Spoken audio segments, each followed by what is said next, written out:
billion a year, including Canada, Japan and Singapore, with many more to come. This will create new markets for Scotland's exporters. First time in my life, Mr. Speaker, we will be in control of our trade policy, which will allow us to strike ambitious trade deals, allowing us to level up all of our United Kingdom. So does the Minister agree with me that this will help benefit those exporters, particularly in the Scottish food and drink industries, who will be able to take advantage of new markets?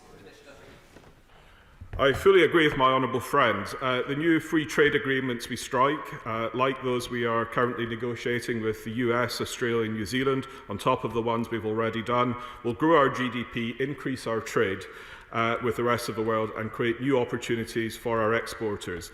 This is particularly true for the Scottish food and drink sector. Let's head to Scotland with the Shadow Secretary of State with the first of two questions. Ian Murray. Thank you, Mr. Speaker. I'm very grateful. And it's Holocaust Memorial Day, as we've heard, and we should use this day to remember the horrors of the Holocaust by tonight lighting a candle in our windows at 8 p.m, as the Holocaust Memorial Trust has asked us to do. I'm sure the Secretary of State would join us in that. Also, I wonder if I may, Mr. Speaker, just wish my Shadow Scotland Minister, the member for Ogmore, all the best. His wife is due a baby in the next 7 days. Mr. Speaker, can I ask the Minister, one of the jewels in the crown of the Scottish economy is the Scotch whisky industry, and distillers are deeply angry that they continue to pay the price for a trade dispute not of their making with the United States. They are losing £38 million a month in trade with the imposition of tariffs. That's on top of the collapse of their markets due to COVID. No progress has been made. So can the Minister guarantee that the government is fully singing from the same hymn sheet to end tariffs on Scotch whisky? Minister. Thank you, Mr. Speaker. First of all, may I associate myself with the remarks on the Holocaust that the honourable gentleman has made. On whisky, I absolutely agree with him that this is a vital industry for Scotland's economy and the tariffs are hurting. Britain made a bold and generous offer unilaterally to the US to try and break the impasse that it has with the EU. Unfortunately, we were not able to secure a deal with President Trump before he left office, but I did speak to my right honourable friend, the International Trade Secretary, yesterday, and she has reassured me it is our top priority while engaging with the new Biden administration. Turning to Ian Murray. Ian Murray. Thank you, Mr. Speaker. The UK has taken all the tariffs off US products, but the tariffs are still on Scottish products. So I hope that they're able to resolve this soon. Trade deals, of course, with other countries won't make up for what we've lost from leaving the UK. And day after day, we see chaos at our ports, exporters being overwhelmed by paperwork, and the result is Scottish businesses are damaged. This government's lack of planning and no provision for services, matched with growing bureaucracy at our borders, is severely hampering our industries. Now, the Prime Minister said on Christmas Eve that the EU Brexit deal would mean, and I quote, no non-tariff barriers to trade. This is demonstrably false. So does the Minister want to take this opportunity to apologise to Scottish exporters who are completely hampered by the very non-tariff barriers to trade that the Prime Minister said didn't exist? And what are the government doing to resolve these issues today? Well, firstly, on the US point, there was an impasse with the EU, and we decided it was the right move to take a unilateral offer to try and break that. And I say I really hope that the new Biden administration will engage positively with us on that. On his second point, I don't think it's fair to paint it as chaos and tailbacks at the ports. The traffic is flowing freely at most ports. There has been some short-term issues with paperwork. Any new system has some short-term bumps, but we are engaging directly with the exporters affected. We're providing compensation where necessary, and what we need is some confidence across all sectors. Substantive question to the Minister. First of all, I was sorry to hear that the honourable gentleman had contracted coronavirus round about Christmas, and I hope he's making a full and speedy recovery. I and other UK government ministers are in frequent contact with Scottish ministers on all aspects of the response to COVID, including the vaccination programme. The virus will be combated most effectively by the UK government and all the devolved administrations working together as closely as possible. Let's head up to Chesterfield with Toby Perkins. Toby Perkins. Oh, he's changed. Where's Toby gone? If not, what can we get? Right, what I've got is a substantive... Toby, come on in. Welcome back. Thank you very much, Mr. Speaker.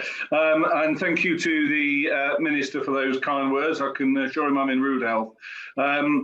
He will be aware that Scotland's over 80 population has been left more vulnerable than those in England due to far fewer being vaccinated. If the rate of over 80 vaccinations in Scotland were equivalent to that in England, 28,875 of the most elderly people in Scotland would now have been vaccinated. What steps can the Minister take to ensure that the Scottish Government get on with protecting the most vulnerable? Thank you, Mr. Speaker. First of all, I'm delighted this is very much on the path to recovery. As my right honourable friend, the Secretary of State, said a few moments ago, the supply of the vaccines is done equitably across all parts of the UK, but the administration of that is a matter for the Scottish Government. But we have already provided many practical measures to help combat COVID in Scotland, and we stand ready to supply any additional help that the Scottish Government may require. Substantive question to the Minister again. We regularly speak with ministerial colleagues and industry leaders on this matter. We are beginning a new chapter in our national story, one of great opportunity. This is an unparalleled chance for us to do things differently and better, increasing businesses' access to new markets and boosting our national prosperity. Let's head to Scotland again with Martin Day. Martin Day. Thank you, Mr. Speaker. Scottish exporters need clarity and certainty on how long it will take the UK Government to resolve the calamitous situation that has been created at the UK-EU border. So my question to the Minister is, has anyone in the Scotland office worked out how long a piece of string is yet? Thank you, Mr. Speaker. I repeat to the honourable gentleman the reply I gave a few moments ago, that we are engaging directly and providing very practical support to exporters who have encountered some short-term difficulties as they adjust to the new system, and in the case of the fish and seafood sector, provided them with compensation for any losses that they encountered. Let's head to South Wales with Shadow Minister Chris Elmore. Chris Elmore. Thank you very much, Mr. Speaker. The Minister will be fully aware of the absolute chaos that Scottish fishing exports have been thrown into over the last few weeks because of his government's broken promises on Brexit to the industry. I understand the Minister has already said that the Department has announced an injection of funding for the hardest hit, but this is about timing and reputation as well. So how is he working potential buyers of these world-class fishing exports to promote the sector? And how is he ensuring that extra support reaches those hardest hit as quickly as possible, given the absolute devastation these businesses have faced in this year so far? Thank you, Mr. Speaker. First of all, can I wish the honourable gentleman and his family every success and good fortune in the arrival of a new addition to their family. As I've already said, we are providing very practical support. It is not affecting the whole industry. The industry has many challenges at the moment, not least the loss of some of its markets because top-end restaurants at home and abroad are having to close because of COVID. We are also providing, in addition to that short-term compensation, a £100 million fund to grow and boost the capacity of our seafood sector. We have not broken promises to them. We are taking back control of our waters. We are out of the common fisheries policy, and British fishermen will land more stocks year on year. Let's head to Scotland with Kirstin Oswald. Kirstin Oswald. Thank you, Mr. Speaker. The EU is still our closest and most important trading partner, but Scottish businesses are suffering because of this disastrous Brexit we didn't vote for, and the inability and unwillingness of his government to effectively use the transition period. So will he now push for the grace period business is urgently calling for? And if not, why not? And what's his answer to them?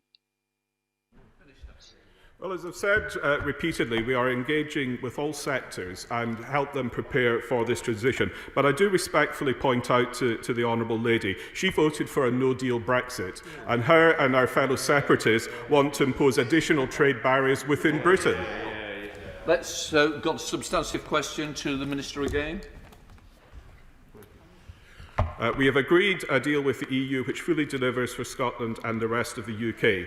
Our deal provides Scottish businesses with exceptional access to the EU's market. It is the first time that the EU has ever agreed a zero tariffs, zero quota deal. But of course, we also now have the freedom to strike new deals with the fastest growing parts of the global economy. Let's head up to York with Rachel Maskell. Rachel Maskell. Thank you, Mr. Speaker. But almost 1 in 6 jobs in Scotland are based in the financial and business services sector, which is dependent on the UK government negotiated trades and service agreement with the EU, having failed to do so before the end of last year. What progress has the Secretary of State and Cabinet colleagues made since leaving the transition arrangements in this area, and what further steps is he taking to ensure that these jobs are secure for the future? Well, alongside the agreement, we agreed a joint declaration on regulatory cooperation in the area of financial services. The parties will codify this in a memorandum of understanding by March. Substantive question to the Minister again. I have frequent discussions with colleagues on the opportunities which COP26 offers for Scotland and the whole of the UK. The Government is committed to delivering an all-of-UK COP26 event in Glasgow. This will bring significant economic benefits to the community in Glasgow and across Britain. Let's head to Guildford with Angela Richardson. Angela Richardson. Thank you, Mr. Speaker. My constituents in Guildford take a keen interest in environmental concerns, and along with me are delighted that Glasgow is hosting COP26 this year. Does my honourable friend agree with me that we are better placed to tackle climate change as a strong union of nations? My honourable friend is absolutely right in that. And I would also point out to her that while we will be showcasing our global leadership on climate change, and the world's gaze will be on Glasgow, it's disgraceful that the SNP would rather us be pitting community against community in another divisive referendum. We now come to Prime Minister's questions. And I'm first of all going to call on Good morning, Prime Minister. Manchester. Number 1, please, Mr. Speaker. Prime Minister. Mr. Speaker, today on Holocaust Memorial Day, I know that the whole House will want to join me in solemnly remembering the 6 million Jewish men, women and children murdered during the Holocaust and all other victims of Nazi persecution. Last week I had the privilege of hearing from Holocaust survivor Renée Salt and Ian Forsyth, one of the last living British servicemen who liberated the camp at Bergen-Belsen. Their courage to share their testimonies must inspire us all never to forget the Holocaust and to fight against all forms of hatred and prejudice wherever they're found. Mr. Speaker, this morning I had meetings with ministerial colleagues and others. In addition to my duties in this House, I shall have further such meetings later today. We now have a virtual leader of the opposition. Oh, sorry, Manchester. Thank you, Mr. Speaker. I associate myself entirely with all that the Prime Minister has said. Can I thank the Prime Minister and the Government for all their hard work in these difficult and challenging times with regards to the delivery of the COVID-19 vaccination. However, my constituents in Gillingham and Rainham and the wider Medway towns would like me, as their Member of Parliament, to raise their real concerns with regards to the availability of the vaccine in our local towns.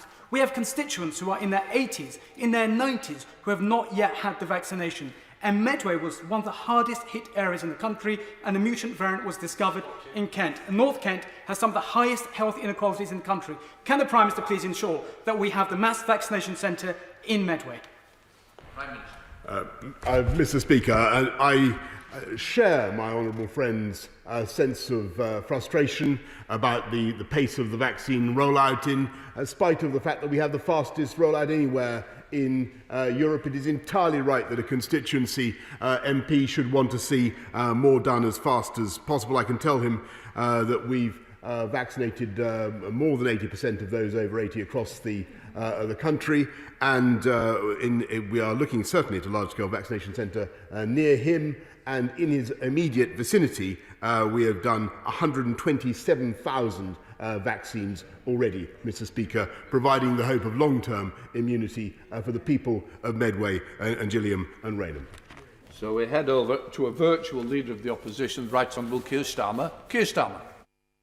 Thank you, Mr. Speaker. And can I begin by joining the Prime Minister in his remarks about Holocaust Memorial Day? This evening, I'll be joining the UK ceremony and lighting a candle to remember the 6 million Jews murdered in the Holocaust, along, of course, with the other genocides and persecutions that have taken place around the world. Mr. Speaker, yesterday we passed the tragic milestone of 100,000 COVID deaths in the United Kingdom. That's not just a statistic. Behind every death is a grieving family, a mum, a dad, a sister, a brother, a friend, a colleague, a neighbour. The question on everyone's lips this morning is why? The Prime Minister must have thought about that question a lot. So can he tell us why he thinks that the United Kingdom has ended up with a death toll of 100,000, the highest number in Europe? Prime Minister. Mr. Speaker, like the right honourable gentleman, I mourn every death in this pandemic, and we share the grief of all those who have been bereaved, Mr. Speaker. And let him be in no doubt, and let the House be in no doubt, that I and the government take full responsibility for all the actions I have taken, we've taken during this pandemic to fight this disease. And yes, Mr. Speaker, there will indeed be a time when we must learn the lessons of what has happened, reflect on them, and prepare, Mr. Speaker. I don't think that moment is now, when we are in the throes of fighting this wave of the new variant, when 37,000 people are struggling with COVID in our hospitals. And I think what the country wants is for us to come together as a parliament and as politicians, and to work to keep the virus under control, Mr. Speaker, as we are, and to continue to roll out the fastest vaccination programme in Europe. I think that is where the minds of the public are fixed. Turning to Keir Starmer. Keir Starmer. Thank you, Mr. Speaker. I'm sure the Prime Minister regrets the fact that 100,000 people have lost their lives. The question is why? Why has the United Kingdom the highest number of deaths in Europe? Why has the United Kingdom a death rate that's higher than almost anywhere in the world? The Prime Minister is going to have to answer that question one day, and he should have the decency to answer it today. A few days ago, the Chief Scientific Officer said, and this was his view, prepared to give it now. The lesson, he said, is you've got to go hard, early and broad if you're going to get on top of this. Waiting and watching simply doesn't work. Does the Prime Minister agree with that? Mr. Speaker, when you have a new virus, and indeed when you have a new variant of that virus of the kind that we have in this country, when you have dilemmas as hard and as heavy as this government has had to face over the last year, I must tell the right honourable gentleman, there are no easy answers. A perpetual lockdown is no answer, Mr. Speaker. But we will continue to do, as I've said to the House, and I've said to you, Mr. Speaker, to do everything we can to roll out our vaccine programme, to give the public the protection that they want and deserve. And as I speak to you today, Mr. Speaker, 6.9 million people in our country have had the vaccine. We're on target, if we can get the supplies, to deliver the target of JCVI 1 to 4, the most vulnerable groups, by the 15th of February. And I hope very much to be in the next a few weeks, Mr. Speaker, to be setting out in much more detail how this country can exit now from the pandemic. Keir Starmer. Mr. Speaker, the problem with the Prime Minister avoiding the question of why is that vital lessons won't be learned. The reality is this. The Prime Minister was slow into the first lockdown last March. He was slow in getting protective equipment to the front line, slow to protect our care homes, slow on testing and tracing, slow into the second lockdown in the autumn, slow to change the Christmas mixing rules, slow again into this third lockdown, delaying 13 days from the 22nd of December before implementing it. And I fear that he still hasn't learned that lesson. The latest example is the continued delay in securing our borders. We've known about the variants to the virus since early December when it was announced in the House of Commons. We know some of those variants are coming from abroad, but we don't know the route. Surely the Prime Minister can see that what is required now is that everybody coming into the country from anywhere in the world should be tested and subject to quarantine in a hotel. Why can't that be put in place today? Mr. Speaker, throughout this pandemic, it's been the habit of the opposition first to support one approach and then to attack it and to twist and to turn. It was only recently that the Shadow Transport Secretary was saying that quarantine measures should be relaxed, Mr. Speaker. We have one of the toughest regimes in the world. We ask people to test 72 hours before they fly. They have to produce a passenger locator form, or otherwise they're kicked off the flight. They already have to quarantine for 10 days. And my right honourable friend, the Home Secretary, will be setting out later today, if he'd care to wait for that, even tougher measures for those red list countries where we are particularly concerned about new variants. And again, I think what the people of this country want for us now to do is to come together as a government, as a parliament, and to get this thing done. Keir Starmer.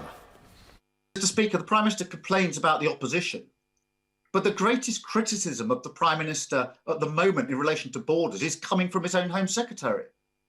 She's busy telling anyone who will listen that the Prime Minister didn't do enough in relation to the borders last year.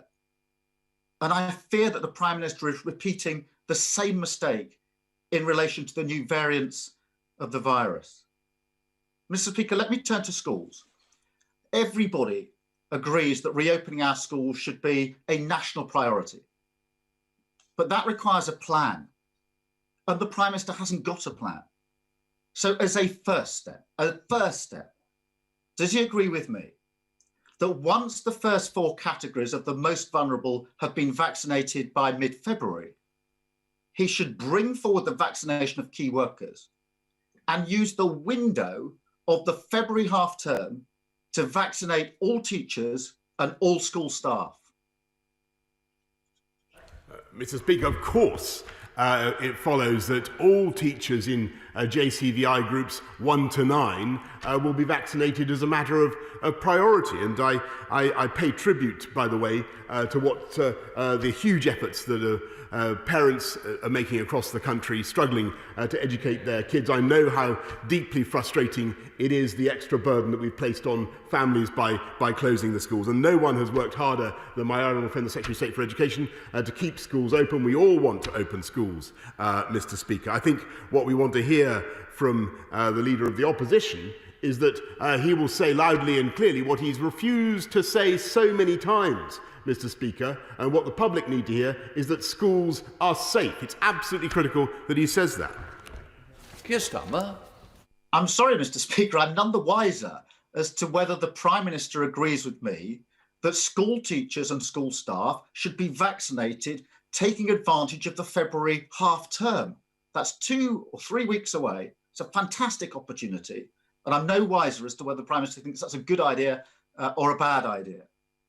In the meantime, the government's got a duty to ensure that every single child can learn from home. Without access to a laptop, a computer, or the internet, that can't happen. The government was challenged on this last summer. It was challenged on it last autumn. And here we are, nearly at the end of January, the best part of a year into this pandemic, and a third of families say they don't have enough laptops or home computers. And over 400,000 children still can't get online at home. Does the Prime Minister realise how angry many families are that he still hasn't got to grips with this?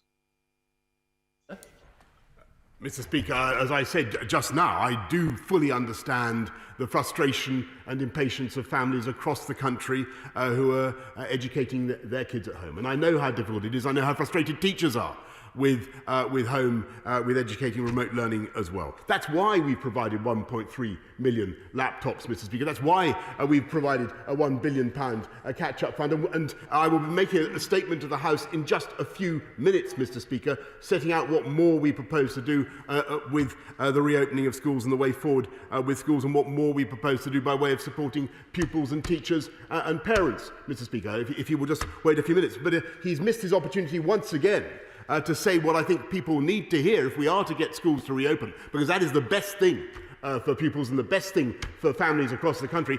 I would like to hear from the Leader of the Opposition, in defiance of his union paymasters, I'd like to hear that schools are safe. Don't forget, I've just reminded the Prime Minister, it's Prime Minister's questions. Keir Starmer.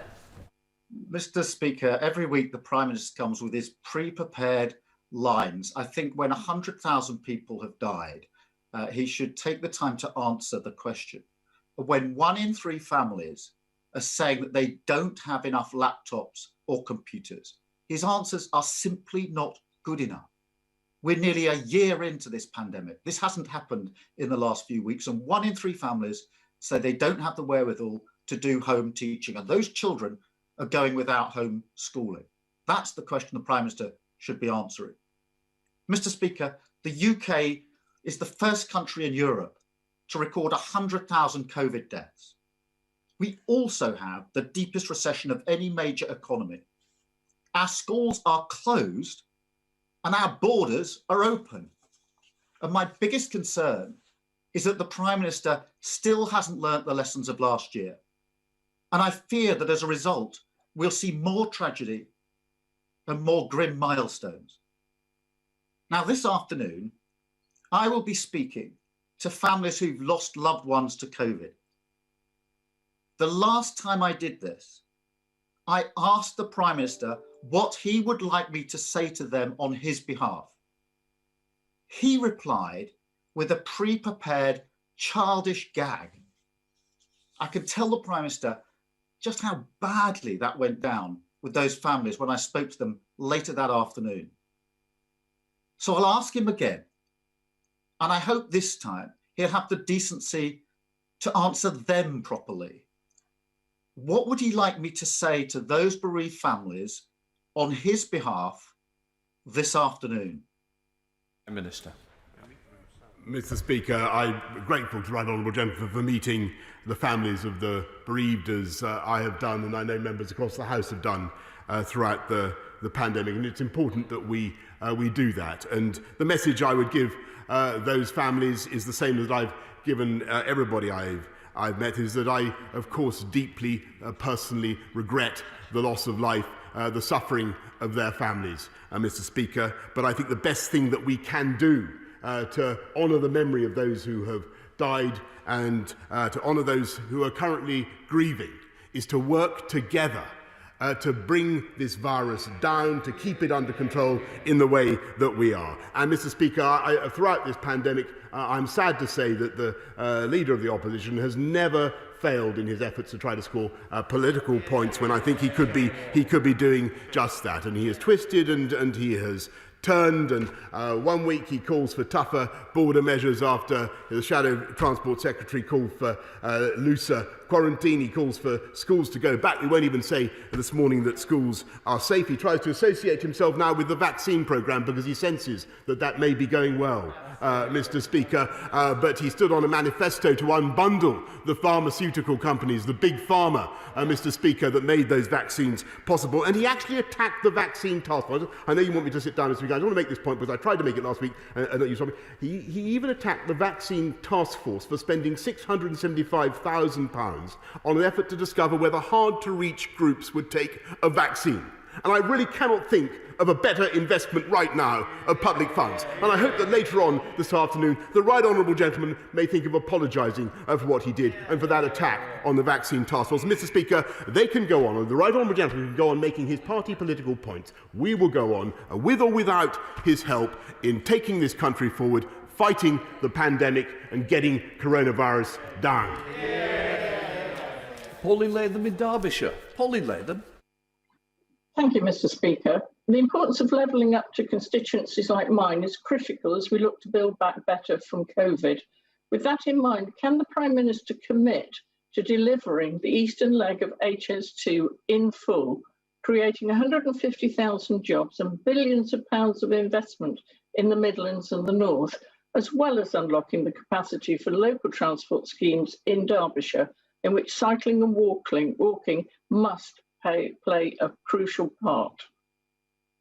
Well, my honourable friend is absolutely right, and she's right to be militating for the eastern leg of HS2. We'll be publishing the integrated rail plan early this year, and I'm delighted that the Transforming Cities Fund for Nottingham and Derby, £161 million, includes £10 million, Mr. Speaker, for a new cycle route between Nottingham, Derby and East Midlands Airport, and I look forward to cycling it with my honourable friend.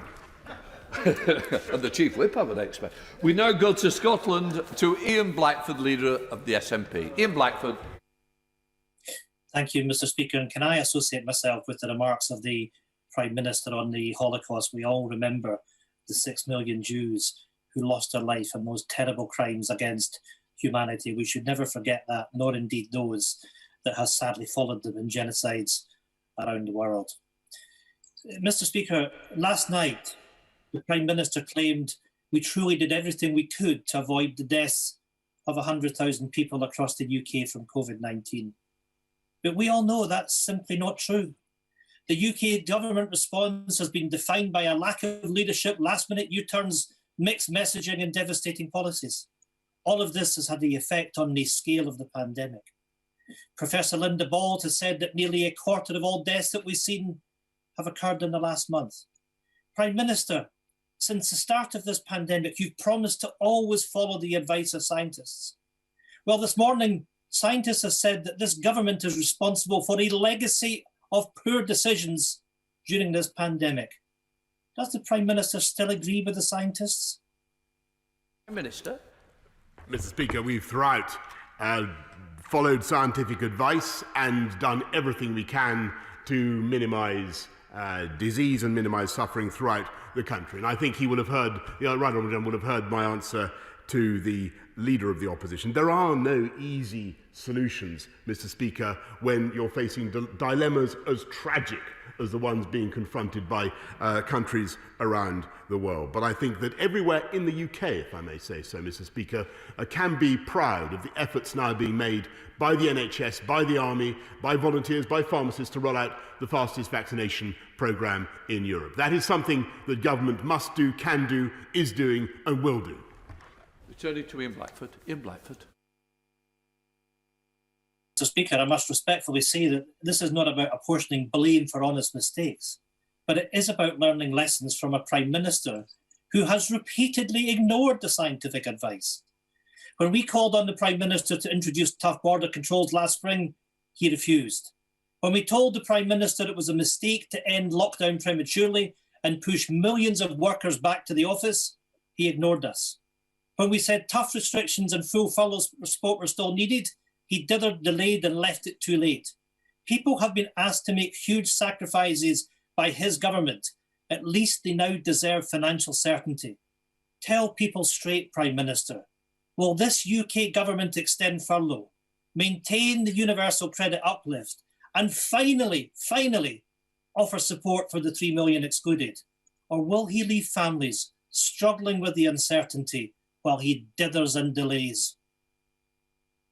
Well, Mr. Speaker, on the subject of dithering and delaying, I'm delighted that the British Army is helping the Scottish government, National Party government, to roll out the vaccine faster, and I think that's extremely important and one of the benefits of the Union of the UK, if I may say so. And on his point, Mr. Speaker, about the support for people and families across this country, I don't think anybody could seriously deny that this government has given absolutely unprecedented and unequalled by global standards support throughout the pandemic. We will continue to put our arms around people across the whole of the UK throughout this crisis.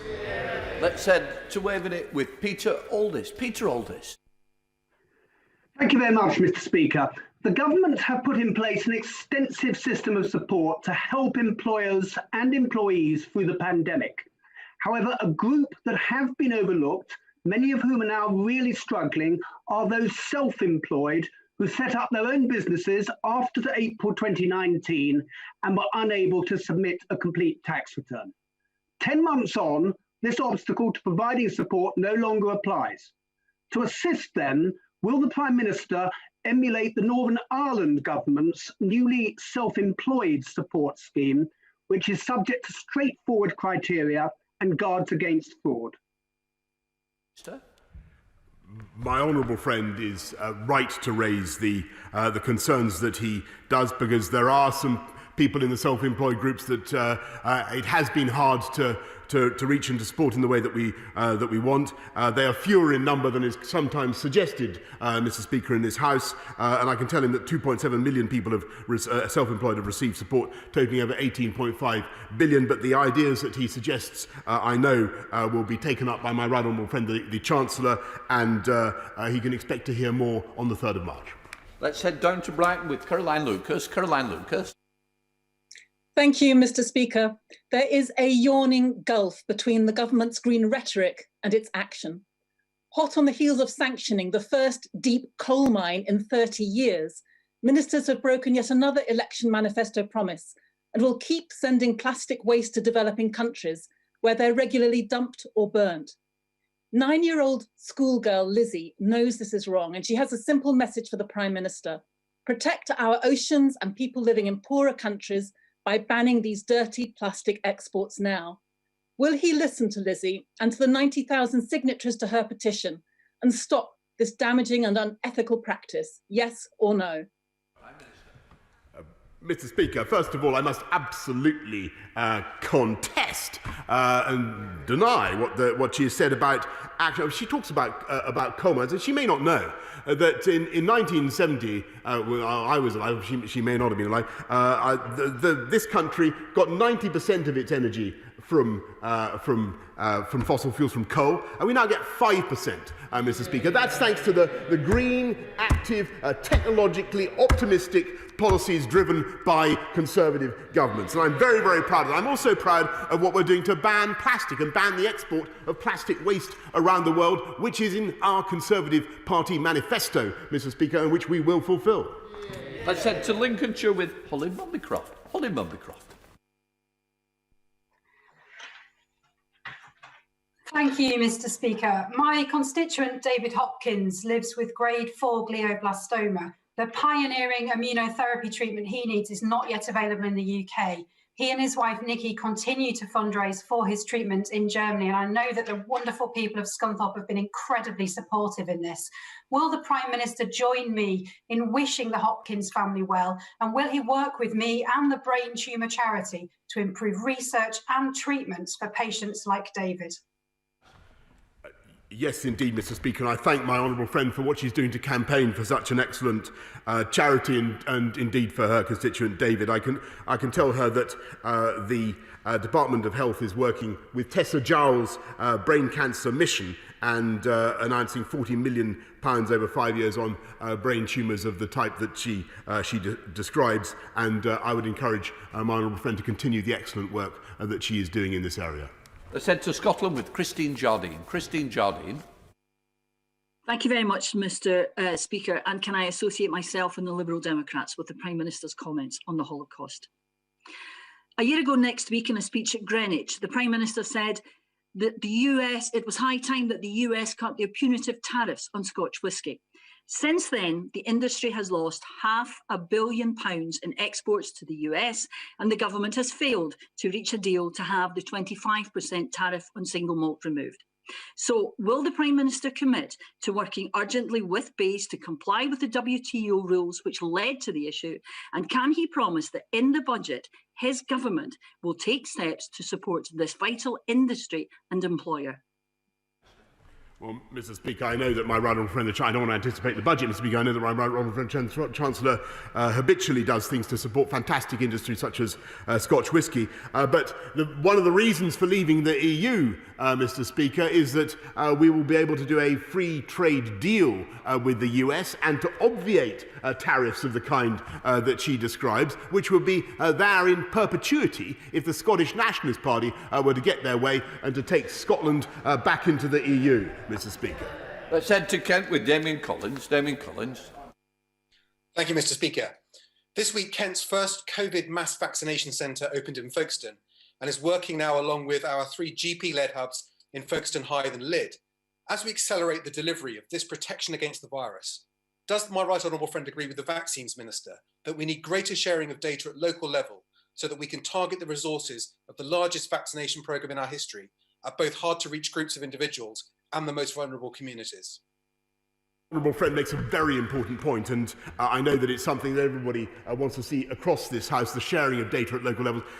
And there are particular problems, obviously, Mr. Speaker, with sharing medical records, detailed medical records with local government. But what we are doing is giving public health officials at local level all the information we can give them without breaching that confidentiality to find those hard-to-reach groups and to get them, encourage them to take vaccines. And wonderful work is being done to get people to take vaccines. I encourage all members in your constituencies, get your constituents to take up this offer.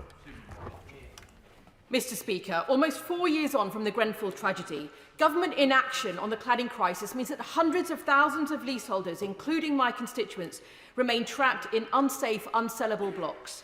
Ministers have promised at least 15 times that leaseholders won't have to pay unfair costs, but as ever with this government, there's been a lot of promises not matched by delivery.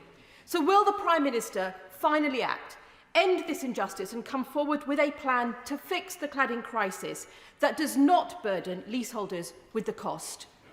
Prime Minister. Mr. Speaker, of course we will, and we will. I know that my right friend, the Secretary of State for Communities and Local Government, will be bringing forward a plan very shortly. But it is also important that mortgage companies do not unreasonably refuse mortgages on properties, Mr. Speaker, that are perfectly safe. Let's head to the Cotswolds with Sir Geoffrey Clifton-Brown. Sir Geoffrey. Thank you very much, Mr. Speaker. This has been an extraordinarily difficult year for both the Prime Minister and the people of this country since the coronavirus was first detected. And their fortitude is being severely tested. And they really need to know when they can get their children back to school and businesses can start to be reopened. So will my right honourable friend assure the House this morning that when he announces his comprehensive plan in mid-February, it will deal with how we lift every area out of their tiers, it will deal with the long-term problems that we're going to have to live with COVID. And furthermore, we will try to avoid making changes in future at 24 hours notice so that at long last, the people of this country can start to plan their daily lives.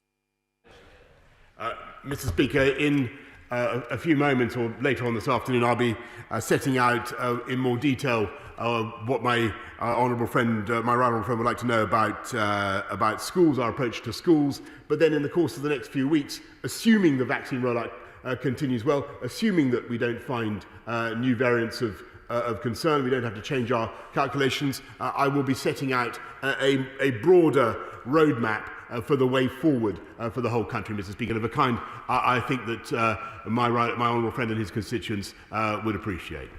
Let's head up to Liverpool with Peter Dowd. Peter Dowd.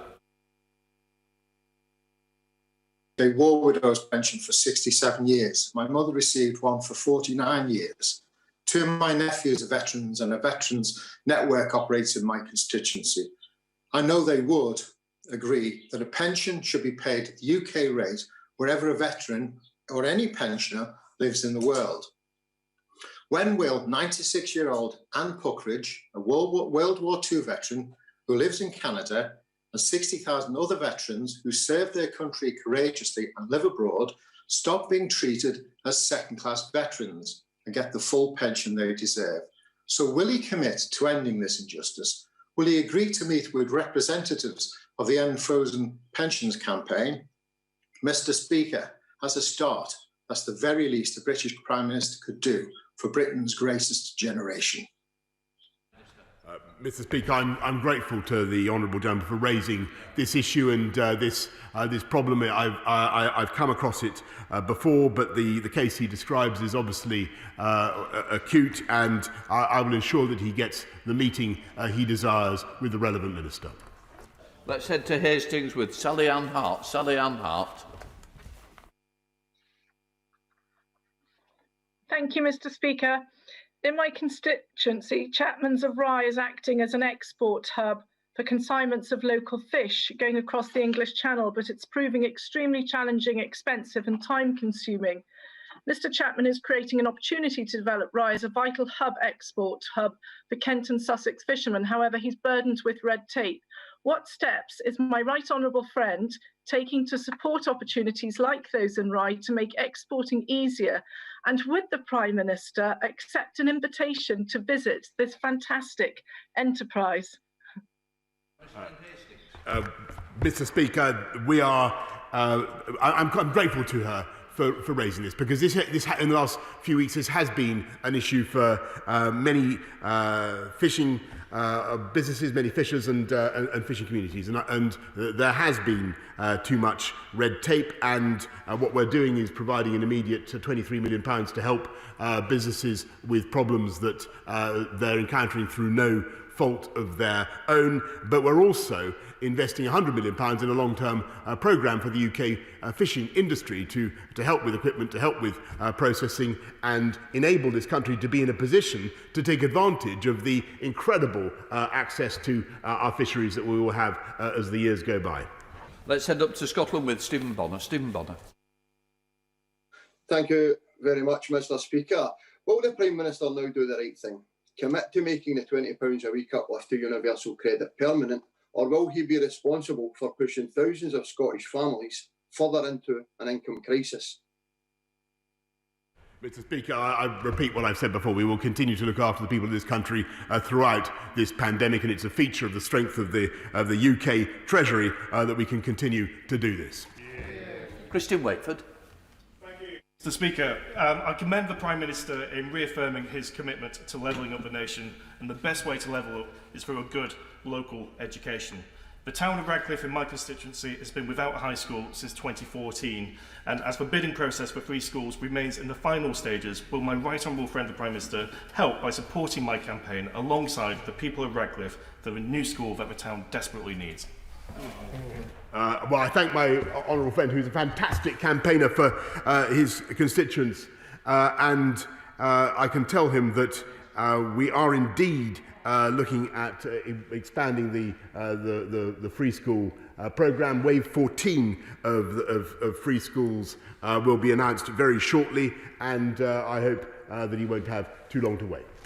Returning to Merseyside with Bill Esterson. Bill Esterson.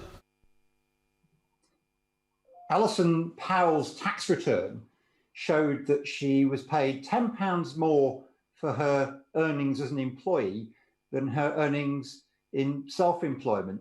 As a result, she didn't qualify and still doesn't qualify for any financial support. It's no good the Prime Minister saying that his government has done whatever it takes. As the IFS says just today, 1.8 million self-employed people and 700,000 owner-managers have not had financial support.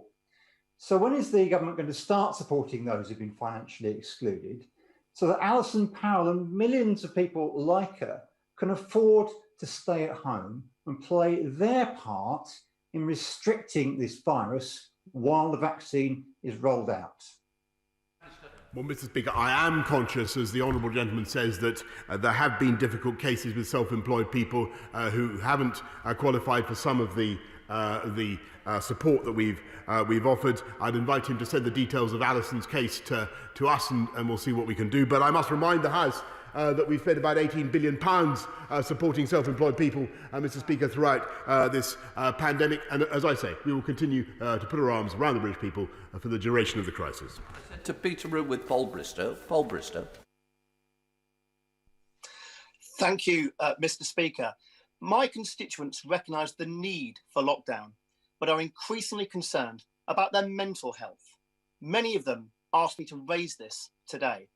On Monday, over 20 Peterborough school children told me how it was affecting them. They'd organised their own mental health summit with me and the local CCG.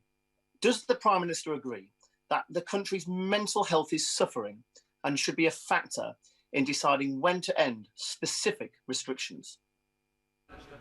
Mr. Speaker, I know the stress that people are under, and not just school pupils, and he's right to raise that, but particularly NHS workers during this current wave of the pandemic. It has been really gruelling the last few weeks and months, and we are investing hugely in mental health support, another 13.3 billion in 2019 on top of the 2019-20. We'll see a further 2.3 billion a year by 2023-2024, and that will support 380,000 adults and 345,000 children, Mr. Speaker. Final question from South Wales from Carolyn Harris. Carolyn Harris. Thank you, Mr. Speaker. Given that the Prime Minister has already said today he will take full responsibility for all the actions his government has taken during the pandemic, will he confirm that this will include the woeful and reckless management of the COVID outbreak at the DVLA government sites in my constituency? And will he also ensure that his Transport Secretary is held accountable for the inexcusable damage and devastation that this has caused? I thank the Honourable Lady for raising the question with me, and may I offer her, by the way, my condolences, Mr. Speaker, on the death of her father. I can tell her that we've been working flat out on the problem at the DVLA, and all staff who can work from home are doing so. Measures have been taken to minimise the number of people on the site at any one time, and more than 2,000 tests have been carried out by the DVLA in the last fortnight alone, Mr. Speaker, with all the results so far coming back negative. I'm suspending the House for 3 minutes to enable the necessary arrangements for the next business. Order.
Wendy, are you okay?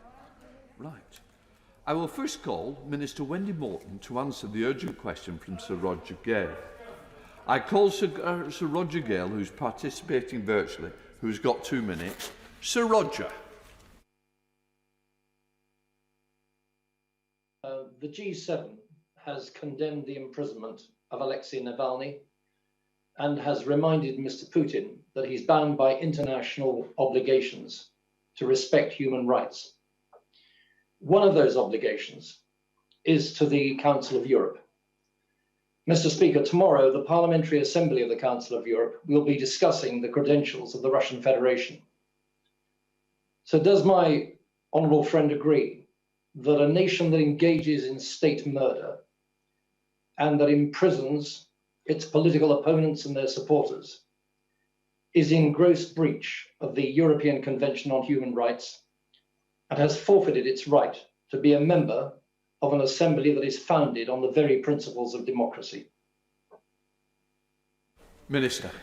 Mr. Speaker, thank you. The UK is appalled by the politically motivated detention of Alexei Navalny on arbitrary charges. As the Foreign Secretary made clear, Mr. Navalny is the victim of a despicable crime, and we call for his immediate and unconditional release. The Foreign Secretary has also condemned the Russian authorities' unacceptable use of violence against peaceful protesters and journalists last weekend, and we have called on the Russian government to respect its international commitments and to release those detained during peaceful demonstrations. The UK has galvanised the international community in condemnation of these deplorable detentions. The UK, as G7 President, issued a G7 Foreign Minister statement on the 26th of January, emphasising our deep concern at these developments and calling on Russia to adhere to its national and international obligations. The UK has led international efforts in response to Mr. Navalny's poisoning in August. We have worked closely with our international partners at the OPCW to urge Russia to uphold its obligations under the Chemical Weapons Convention. Last December, the UK led a joint statement in the OPCW, supported by 58 states parties, calling for Russia to be held to account. And we have taken robust bilateral action. In October, the UK enforced asset freezes and travel bans on 6 individuals responsible for the poisoning of Alexei Navalny, as well as on 1 Russian organisation. We keep further sanctions designations under constant review, Mr. Speaker. However, it would not be appropriate to comment at this stage on possible future designations, as this could impact undermine their impact. We carefully consider all options under the relevant sanctions regimes. The UK has been clear in condemning in the strongest possible terms the chemical weapons attack against Mr. Navalny last year. He was the victim of a nerve agent attack, and the UK has called repeatedly for the Russian authorities to investigate and explain the use of a chemical weapon on Russian soil and to declare its Novichok programme to the OPCW. The confirmed use of chemical weapons against opposition figures further undermines democracy and political plurality in Russia. More broadly, Mr. Speaker, Mr. Navalny's detention is a further demonstration of the concerning deterioration in the human rights situation in Russia. We raise this regularly with the Russian government, making clear that Russia must uphold its international human rights responsibilities. I raised this issue myself during my visit to Moscow in November 2020, and our ambassador to Moscow raised Mr. Navalny's case immediately prior to his return to Russia, to underline that the UK was monitoring closely Russia's actions. We condemn the detention of thousands of peaceful protesters and journalists on the 23rd of January, and the Russian government's continued disregard for the fundamental rights of its people to freedom of expression, association and peaceful assembly. The UK has also urged Russia to fulfil its commitments under the International Covenant on Civil and Political Rights, the European Convention on Human Rights and all of the relevant instruments of the Council of Europe and OSCE, and to guarantee these rights, including the right to freedom of expression to its citizens. The UK's policy towards Russia is clear. We want a different relationship with Russia, but Russia must stop its destabilising behaviour towards the UK and its partners. Russia's pattern of aggressive behaviour undermines its claim that it is a responsible international partner upholding the rules-based international system. Just going back to Sir Roger, if he wishes to add something. Sir Roger. I'm very grateful, Mr. Speaker, for that powerful statement. I am concerned because I spoke with the Russian ambassador. He chose to call me this morning, Andrei Kelin, and he made it absolutely plain to me during that call that the Russians regarded Mr. Navalny as a prisoner who had broken his bail conditions and therefore would not be released. And under those circumstances, I have to say that I still regard this as a gross breach of the Convention on Human Rights. And I hope that my honourable friend will do everything in her power to underscore that and to make it plain that this conduct is completely unacceptable. Just briefly, I would like to come back on that point, Mr. Speaker.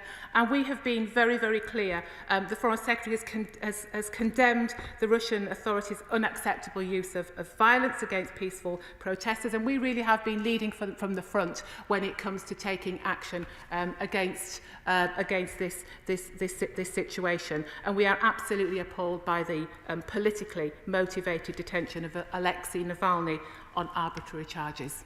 Now come to Shadow Minister Catherine-West with 2 minutes. Thank you, Mr. Speaker, and thank you for the member for North Thanet for his urgent question. Labour colleagues and I unequivocally condemn the shocking but sadly predictable arrest of Mr. Navalny, his wife and the many thousands of brave Russians who took to the streets over the weekend to protest the detention. We welcome the government's own condemnation of Mr. Navalny's arrest and the condemnation by the new administration in the United States. We welcome also the statement from today from the Minister, and also want to emphasise the brutal nature of the police response last weekend. And we understand that there will be further similar protestations this weekend. However, the House is united in this sense of condemnation of the attacks. But we also would like to see action on the Russia report, which of course goes to the heart of the matter, because in the end, warm words in this House will not assist Mr. Navalny in his tireless campaign against corruption. Only the disruption of the corrupt financial networks and the flow of dirty money into the UK will put pressure on the Russian government to change course. In 15 months, not a single one of the 21 recommendations made in the Russia report has been fully implemented. No action on foreign agents, no action on golden visas, and the London laundromat is still very much open for business.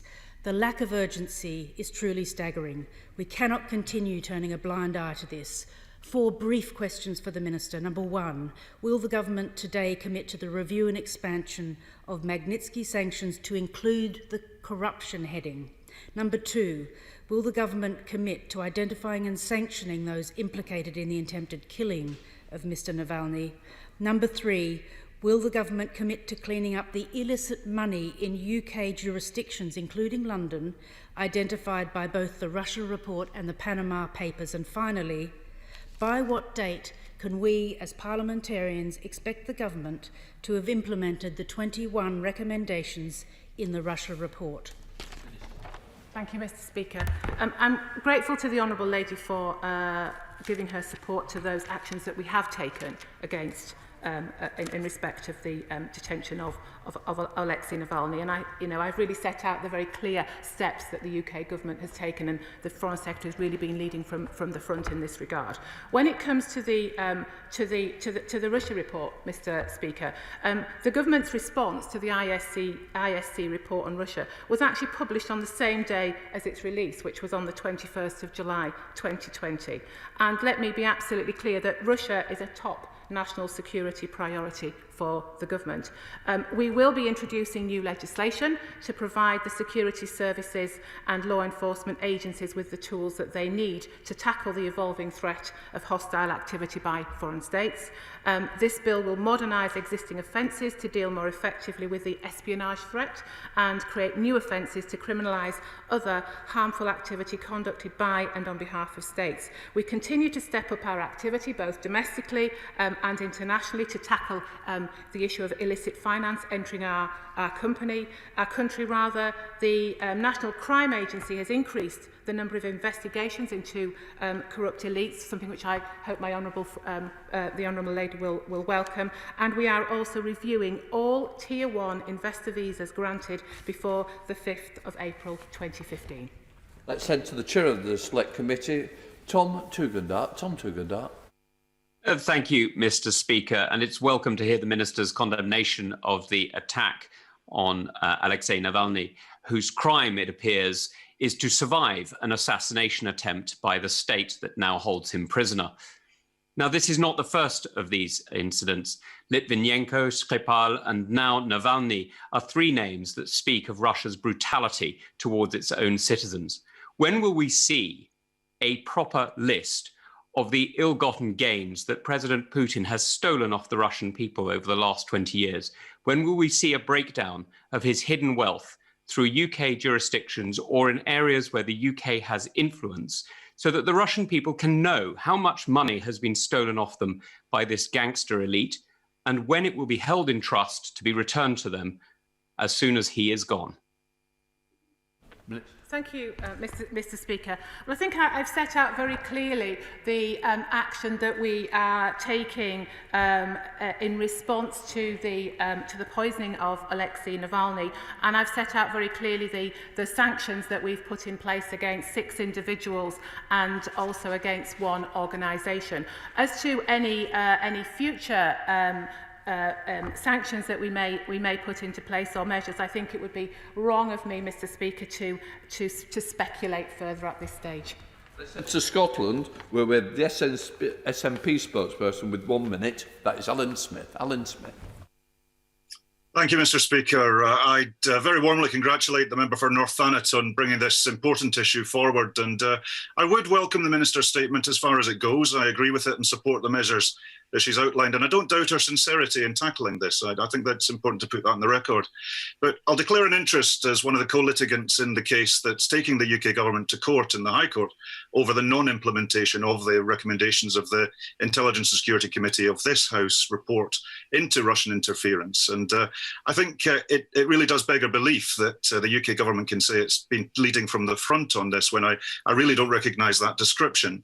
It staggers me that so few of the recommendations of that report, a credible, serious report, have not gone implemented by this government. And I would urge the Minister to commit to making a further statement on the implementation of those recommendations to the House. I'd also ask her for a reassurance, and I appreciate she won't indulge in speculation, but she does need to be aware that there is considerable support across the House for further Magnitsky sanctions against the individuals, because we all support Mr. Navalny and the protesters across Russia, and they need to be sure that there will be action, not just warm words.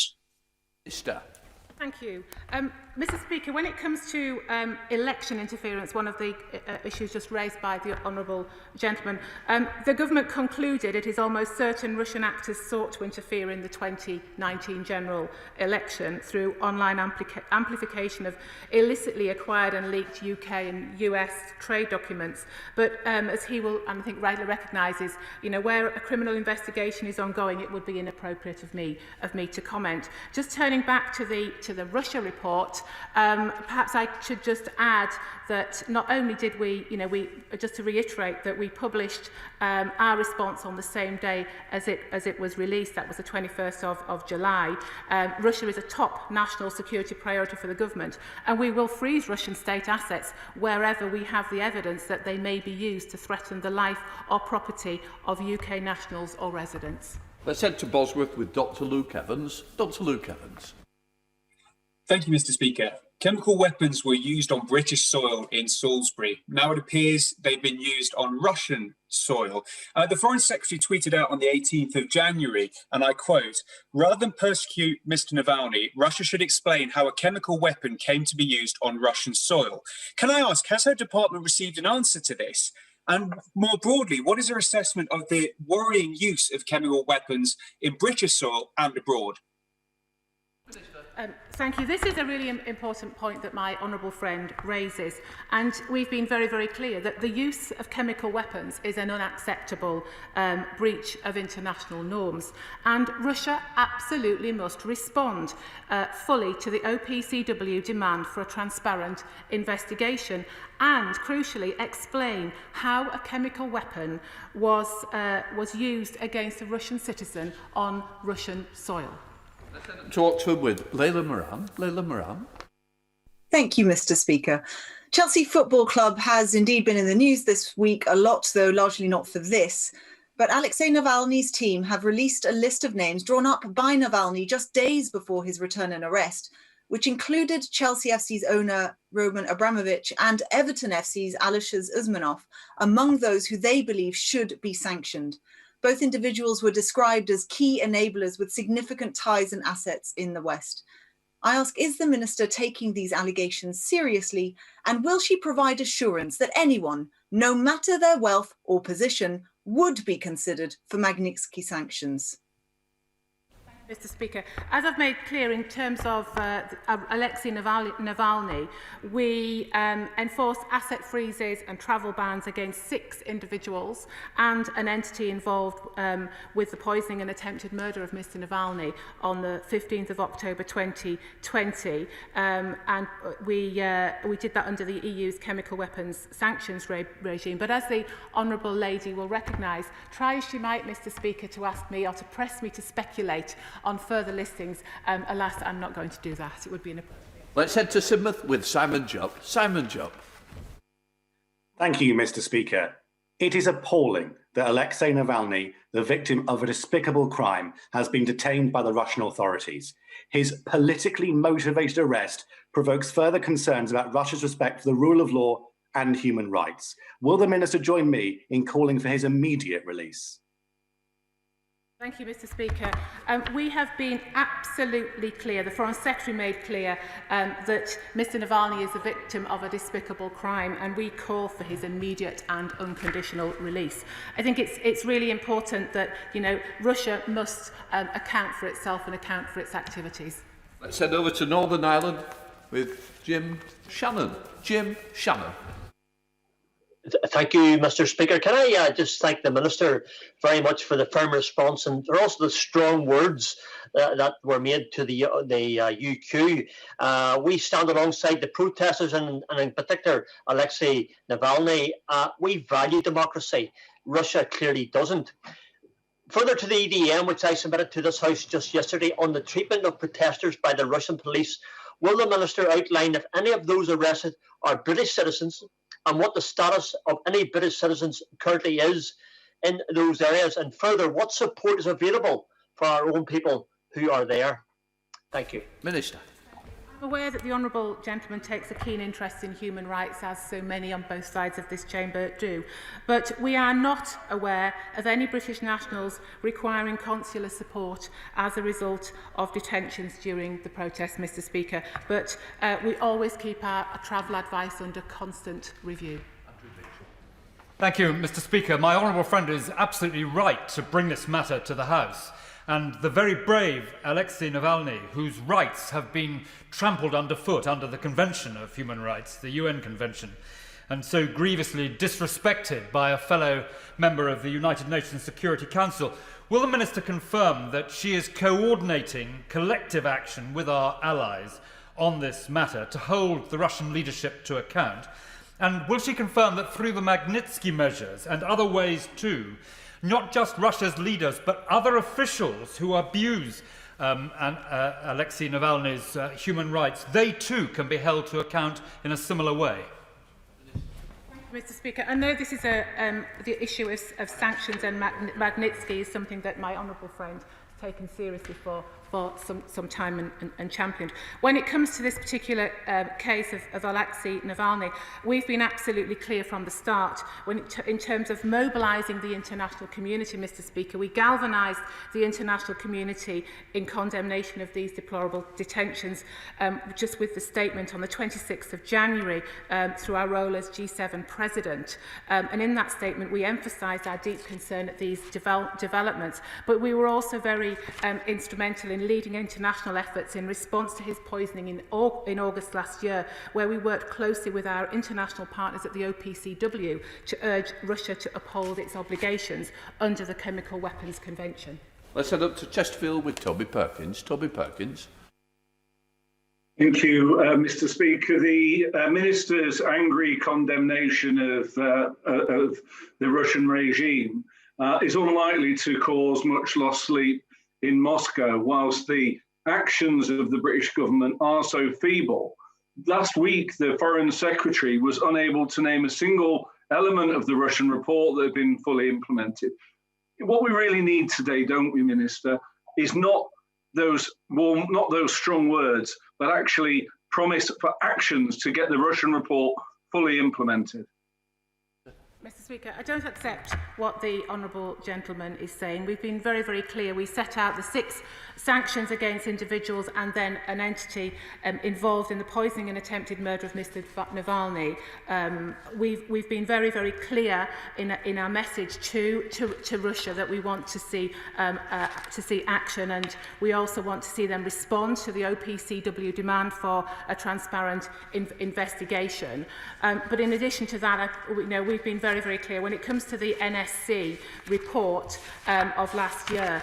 The day that it was issued, the UK government issued a response, and we've set out the actions that we will be taking in terms of introducing new legislation. We've increased the number of investigations through the National Crime Agency into corrupt elites, and we're reviewing all Tier 1 investor visas granted before the 5th of April 2015. Dr. Leopold. Thank you, Mr. Speaker. 30 years after the fall of the Soviet Union, the Russian regime murders its opponents abroad. It poisons its challengers at home. It still has armed forces on the sovereign territory of the Ukraine and Georgia. It believes in the Soviet concept of a near abroad and presents a clear threat to continental Europe's security. Does my honourable friend have a message for those in Europe who still support the Nord Stream 2 pipeline, which will make Europe more dependent on Russian gas and give economic comfort to Putin's gangster regime? Mr. Speaker, the UK remains concerned about the impact that Nord Stream 2 will have on European energy security, and particularly on the interests of Ukraine. Our focus continues to be supporting resilient European energy markets, including measures that strengthen and diversify gas supply and competition. Obviously, this is a matter for Germany, but we do remain concerned, I can assure him, about the impact of Nord Stream 2 on European energy security. Mr. Speaker, there are some on the Tory benches who are openly rejoicing at the prospect of Brexit allowing deregulation of financial and investment markets. So, given the massive flows of capital between Russian oligarchs and the City of London, how will the government ensure that Russian officials responsible for human rights abuses are not allowed to profit in this way, and that there will be no diluting of standards and regulations that would get in the way of applying Magnitsky-style sanctions? Thank you, Mr. Speaker. When it comes to what is the UK doing to tackle illicit finance and dirty money, I can assure the honourable gentleman that we continue to step up our activity, both domestically and internationally, to tackle illicit finance entering our country. The National Crime Agency has increased the number of investigations into corrupt elites, and in the Criminal Finances Act 2017 we introduced a number of instruments that are being used to tackle illicit finance, including unexplained wealth orders. I said to Newbury with Laura Farris. Laura Farris. Thank you, Mr. Speaker. The Biden administration has already made clear it's going to take a more robust line with Russia, and the subject of Russia's treatment of the Ukraine and also Mr. Navalny's arrest were discussed by President Biden and President Putin during a call earlier this week. Can my honourable friend confirm what joint steps she thinks the US and the UK can take together, and also whether the Foreign Secretary has yet had an opportunity to speak to Mr. Blinken at the State Department? Thank you, Mr. Speaker. I think we've already demonstrated the way in which the UK has been leading the international effort when it comes to the issue of Alexei Navalny through the OPCW and also through the G7 statement of the 26th of January. When it comes to the US, our Prime Minister spoke with President Biden on the 23rd of January, and the Foreign Secretary spoke with the new US National Security Advisor on the 22nd of January, and during both calls, Mr. Speaker, they agreed on the need to work together on shared foreign and security priorities such as Russia. Let's head to South Wales with Ruth Jones. Ruth Jones. Thank you, Mr. Speaker. Many people across Newport West and our country commend Mr. Navalny and his supporters for their extraordinary bravery in standing up against this corrupt and repressive government in Moscow. So will the Minister show the same bravery and set out in clear terms what action this government with international partners will take to demand their immediate release? Mr. Speaker, the Foreign Secretary has made absolutely clear that Mr. Navalny is the victim of a despicable crime, and we call and will continue to call for his immediate and conditional release. The Foreign Secretary has also condemned the Russian authorities' an unacceptable use of violence against peaceful protesters and journalists, which I'm sure many of her constituents, like mine, have seen it in the media. And we have called on the Russian government to respect its international commitments and release those who have been detained during peaceful demonstrations. We now go to Stoke-on-Trent with Jack Brereton. Jack Brereton. Thank you, Mr. Speaker. The UK, supported by 58 countries, led the joint statement in December calling for Russia to be held to account for what it does. So will my right honourable friend join me in asking the whole House to support and commend the leading role the UK is taking in these efforts, sending a very clear message to the Russian government? My honourable friend makes a very, very important point here about the need for, a joined-up approach and his support for an international effort against in tackling this issue. And he's right to recognise that the UK did indeed lead the effort in respect to the poisoning of Alexei Navalny, and we did lead that joint statement in the OPCW, which was supported by no less than 58 state parties who were all calling for Russia to be held to account. Let's head to Devon with Ben Bradshaw. Ben Bradshaw.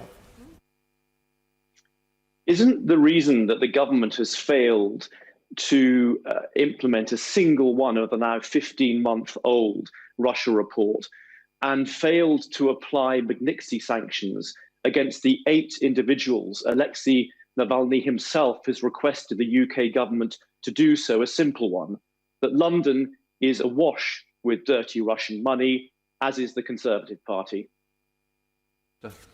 Mr. Speaker, I do not accept the assertion made by the right honourable gentleman. The Russia report, as he refers to, the ISC Russia report, was released on the 21st of July, and we, the government, responded on the very same day to that. And we've set out very clearly what our response is, and that Russia remains a top national security priority for the government. When it comes to sanctions, Mr. Speaker, we have issued sanctions against 6 individuals and 1 organisation in relation to Alexei Navalny, and as I think I've made very, very clear, we would not speculate on who else we may or may not sanction. Let's head to Essex with Sir Bernard Jenkins. Sir Bernard.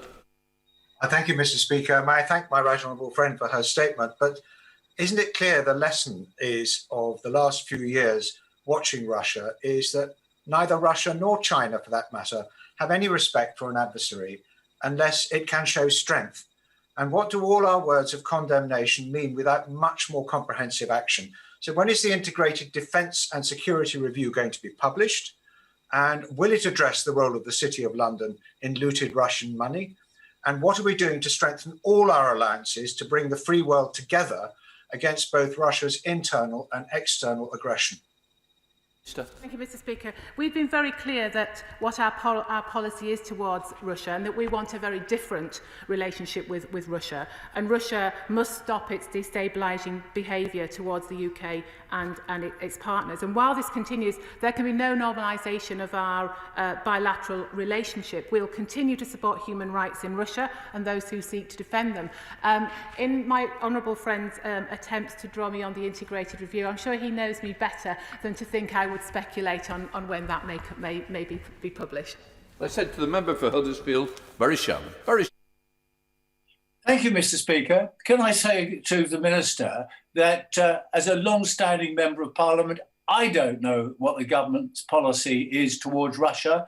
A corrupt regime that poisons people in our country, poisons its democratic citizens in other parts of the world.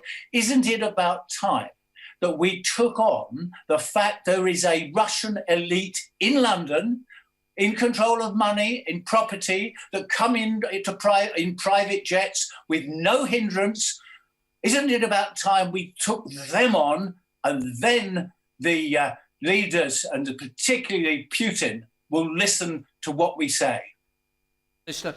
Speaker, I think I've been very, very clear that when it comes to the case of Alexei Navalny, we've been very, very clear in what our action has been. We took the lead on the OPCW in terms of signing member states up to demand that Russia follows up with a transparent investigation. We led the way with the G7 statement yesterday. So, and in addition to that, there are 6 sanctions against individuals and 1 organisation that we have put in place. So we have been leading from the front when it comes to the case of Alexei Navalny, and when it comes to Russia, I've been very, very clear that what our policy to Russia is clear. We want a different relationship with Russia, and there can be no normalisation in our bilateral relationship until their pattern of aggressive behaviour changes. Let's head up to Nottingham with Ruth Edwards. Ruth Edwards. Thank you, Mr. Speaker. Would my honourable friend agree with me that Russia should only continue to be allowed a seat at the table of international partnerships if it ceases its malign activities? Thank you, Mr. Speaker. Again, we've been very, very clear when it comes to Russia, when it comes to Russian behaviour, what our expectations are. When it comes to the case of Alexei Navalny, Russia must fully respond to the OPCW demands for a transparent investigation and explain how a chemical weapon came to be used against a Russian citizen on Russian soil. And Russia must start to account for itself. Let's head to Barking with Dame Margaret Hodge. Dame Margaret. Thank you, Mr. Speaker. The best way in which we can show our support for Alexei Navalny is not by words, but by actions, not by investigations, but by convictions. Navalny himself has said that he wants the international community to use sanctions against complicit Russian kleptocrats who live outside Russia. He has named Abramovich and Usmanov, both of whom have considerable wealth, property and links to English football clubs. But on Facebook, Navalny has said that the sanctions haven't worked because, and I quote, the West has refrained from sanctioning the people with the money. Is that true? Mr. Speaker, sanctions send a clear message to those responsible that the use of chemical weapons is an egregious violation of the international obligations that we must all uphold to keep societies safe. And we continue to work and protect human rights and civil society in Russia. We are considering all options for further action, but as I have previously said, Mr. Speaker, it would be inappropriate, and I'm sure the Right Honourable Lady is aware of that. It would be inappropriate for me to speculate on any future listings. Let's head to the High Peak with Robert Largan. Robert Largan. Thank you, Mr. Speaker. The arrest of Mr. Navalny is a disgraceful act by a Putin regime that is clearly terrified of being held to account by the Russian people. Last year, when Mr. Navalny was poisoned, the government took steps to freeze assets of senior figures in the Russian government. Can the Minister confirm whether further asset freezes, both of individuals and organisations, are an option the UK is prepared to consider this time? Mr. Speaker, when it comes to sanctions, we continue to look at this matter. We continue to work and protect and promote human rights, and we are considering all options for further actions. However, it would be inappropriate to speculate on future listings. Let's head up to Scotland with Stuart Malcolm MacDonald. Stuart Malcolm MacDonald. Thank you, Mr. Speaker. The Minister says that she is appalled by what's happened to Mr. Navalny. She describes the event as despicable. She then goes on to pray and aid the United Kingdom's current G7 presidency as, quote, leading from the front on Russia, and has galvanised the international community. Mr. Speaker, it's a fact. You only have to listen to what members have said in this statement so far, that it's not the international community that the government needs to galvanise, but it needs to galvanise itself, because they won't be trembling in Moscow at anything the Minister, who I do like, has had to say this afternoon, and there certainly won't be any winds of relief in Mr. Navalny's prison cell by what she said this afternoon. I don't want her to speculate. I want her to do something. I want her to implement the full recommendations of the ISC report. She owes this House and those protesting in Russia at the weekend an explanation as to why the government flatly refuses to do so. Minister. Thank you, Mr. Speaker. I've made very, very clear, and I think the honourable gentleman quotes my own words, that the UK, so I'll re-quote them, Mr. Speaker, the UK has galvanised the international community in condemnation of these deplorable detentions. And we as G7 President, issued a G7 Foreign Minister statement on the 26th of January. When it comes back to the issue of the Russia report, as I have set out very, very clearly, Russia is a top national security priority for the government, Mr. Speaker. We will be introducing new legislation. I've made that very clear. The National Crime Agency has increased the number of investigations into corrupt elites, and we're also reviewing all Tier 1 investor visas granted before the 5th of April 2015. Let's head to William with Dishrat Ghani. Dishrat Ghani. Thank you, Mr. Speaker. I agree with the Minister that Russia is a destabilising force with little regard for human rights and international law, and that, of course, impacts us, especially as Russia continues to use its veto to stall the United Nations in investigating genocide. Does the Minister agree with the government's position that the determination of genocide falls to international courts, but when they are in paralysis with countries like Russia having a hold over them, that the obligation to investigate and prevent a genocide falls to domestic courts? Thank you, Mr. Speaker. When it comes to the issue of Russia and this particular UQ, this is very much about the issue of Navalny and the action that the UK has been taking. I've been very, very clear in the way that we approach this and set out that we absolutely condemn the action, and we call for an immediate release of Navalny. 24 withdrawn, so we go to Sir Edward Lee.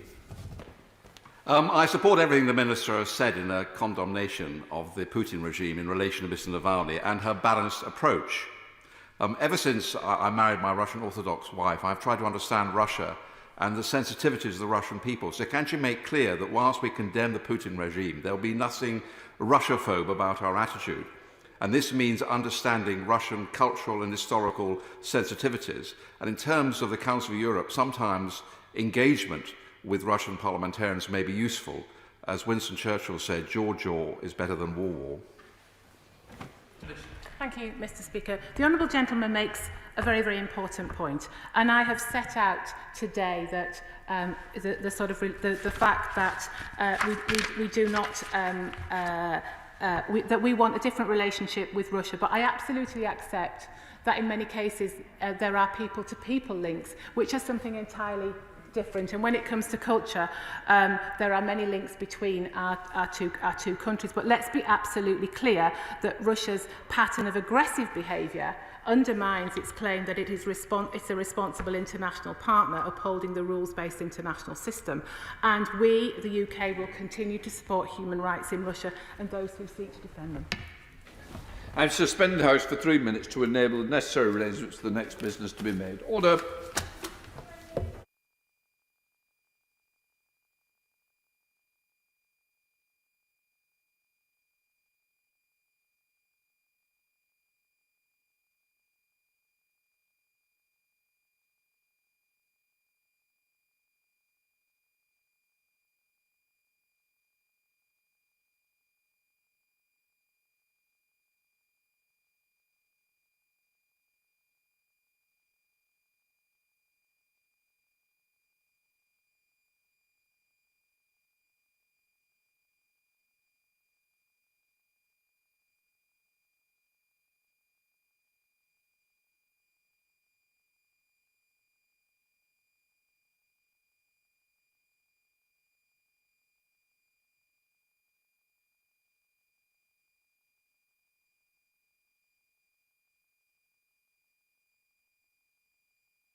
Come on, Bob.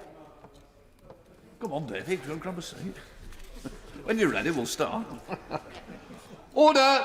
I call the Prime Minister to make a statement. Prime Minister. Thank you, Mr. Speaker. With your permission, I'll make a statement on the government's measures to safeguard our United Kingdom against the new variants of COVID, until we've administered enough vaccinations to free ourselves from the virus. And I'm acutely conscious that at this moment, parents are balancing the demands of working from home with supporting the education of their children. Business people are enduring the sight of their shops or restaurants or other enterprises standing empty and idle, and sadly, too many are coping with the anxiety of illness or the tragedy of bereavement. And I'm deeply sorry to say that the number of people that have been taken from us has surpassed 100,000, as the House was discussing only an hour or so ago. And I know that the House will join me in offering condolences to all those who have lost loved ones.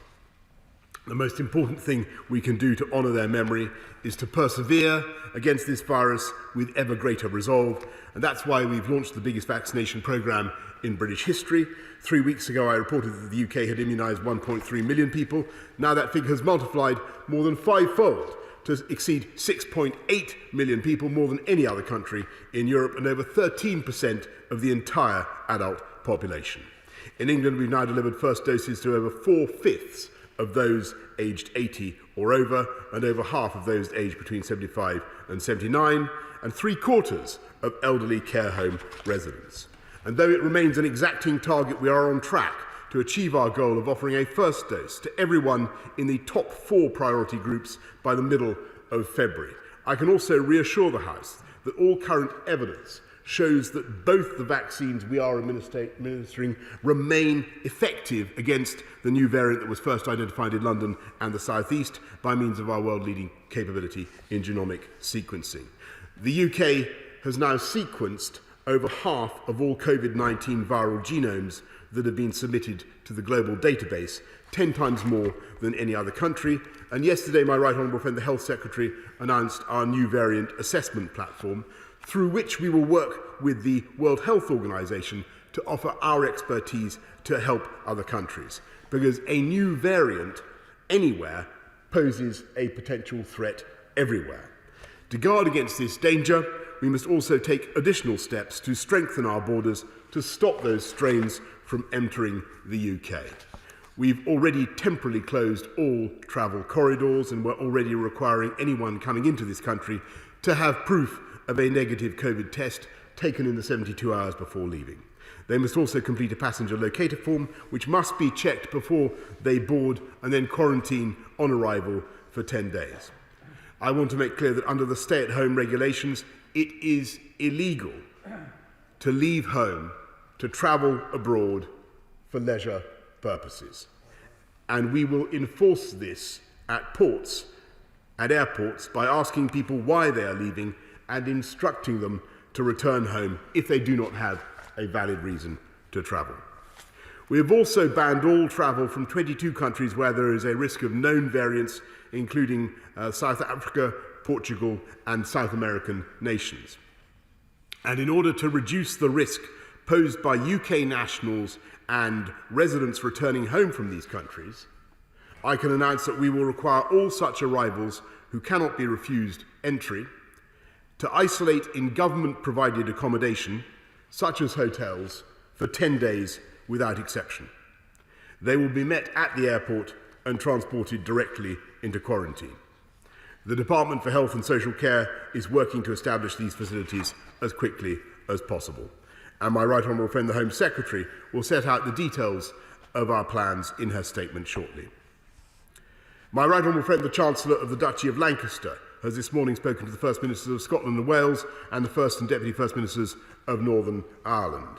And as we have throughout this pandemic, we will be working closely with the DAs to implement these new measures so that where possible, we continue with a UK-wide approach. Mr. Speaker, it was the emergence of a new variant, up to 70% more transmissible, that forced England back into lockdown, and I know everyone yearns to know how much longer we must endure these restrictions, with all their consequences for jobs, livelihoods, and most tragically of all, the life chances of our children. We will not persist for a day longer than is necessary, but nor can we relax too soon. Because if we do, we run the risk of our NHS coming under still greater pressure, compelling us to reimpose every restriction and sustain those restrictions for longer. So far, our efforts do appear to have reduced the R rate, but we do not yet have enough data to know exactly how soon it will be safe to reopen our society and economy. At this point, we don't have enough data to judge the full effect of vaccines in blocking transmission, nor the extent and speed with which the vaccines will reduce hospitalizations and deaths, nor how quickly the combination of vaccinations and the lockdown can be expected to ease the pressure on the NHS. What we do know is that we remain in a perilous situation, with more than 37,000 patients now in hospital with COVID, almost double the peak of the first wave. But the overall picture should be clearer by mid-February. By then, we will know much more about the effect of vaccines in preventing hospitalizations and deaths, using data from the UK, but also other nations like Israel. We will know how successful the current restrictions have been in driving down infections. We will also know how many people are still in hospital with COVID, which we simply can't predict with certainty today. So we will then be in a better position to chart a course out of lockdown without risking a further surge that would overwhelm the NHS. When I announced the lockdown, I said we would review its measures in mid-February once the most vulnerable had been offered the first dose of the vaccine.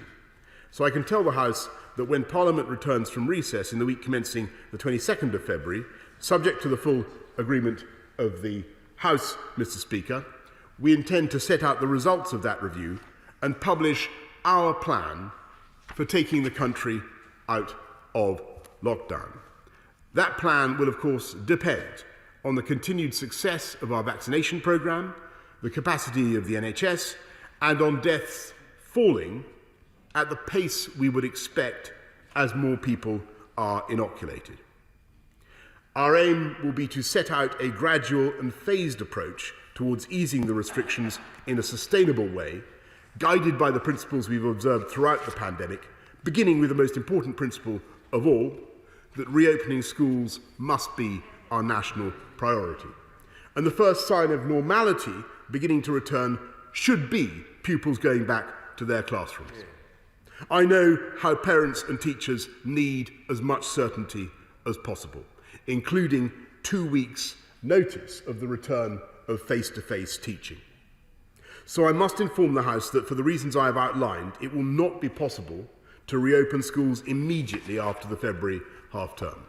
And I know how frustrating that will be and will be for pupils and teachers who want nothing more than to get back to the classroom, and for parents and for carers who spent so many months juggling their day jobs, not only with homeschooling, but with meeting the myriad other demands of their children from breakfast until bedtime. And I know too the worries we all share about the mental health of our young people during this prolonged period of being stuck at home. So our plan for leaving the lockdown will set out our approach towards reopening schools. If we achieve our target of vaccinating everyone in the four most vulnerable groups with their first dose by the 15th of February, and every passing day sees more progress towards that goal, then those groups that have developed immunity from the virus about 3 weeks later, that is by the 8th of March, we hope it will therefore be safe to begin the reopening of schools from Monday the 8th of March, with other economic and social restrictions being removed thereafter as and when the data permits. Then or thereafter, I should say, Mr. Speaker.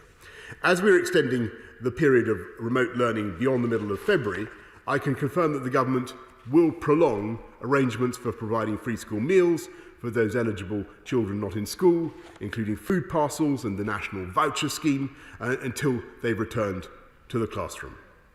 We can also commit now that, as we did this financial year, we will provide a programme of catch-up over the next financial year. And this will involve a further £300 million of new money to schools for tutoring. And we will work in collaboration with the education sector to develop, as appropriate, specific initiatives for summer schools and a COVID premium to support catch-up. But we recognise that these extended school closures have had a huge impact on children's learning, which will take more than a year to make up. So we will work with parents, teachers and schools to develop a long-term plan to make sure pupils have the chance to make up their learning over the course of this Parliament. I know, Mr. Speaker, that the measures I'm setting out today will be deeply frustrating to many honourable friends and colleagues and disappointing for all of us. But the way forward has been clear ever since the vaccines arrived. And as we inoculate more people hour by hour, this is the time to hold our nerve in the end game of the battle against the virus. And our goal now must be to buy the extra weeks we need to immunise the most vulnerable and get this virus under control so that together we can defeat this most wretched disease, reclaim our lives once and for all. And Mr. Speaker, I commend this statement to the House. I'm now going to call the Leader of the Opposition, Keir Starmer, who is participating virtually. Keir Starmer. Thank you, Mr. Speaker, and can I thank the Prime Minister for advance sight of his statement. Mr. Speaker, to lose 100,000 people to this virus is nothing short of a national tragedy. It is a stark number, an empty chair at the kitchen table, a person obviously taken before their time. And today, we should remember that. And we should mark the moment by learning the lessons of the last year to make sure that the same mistakes are not made again.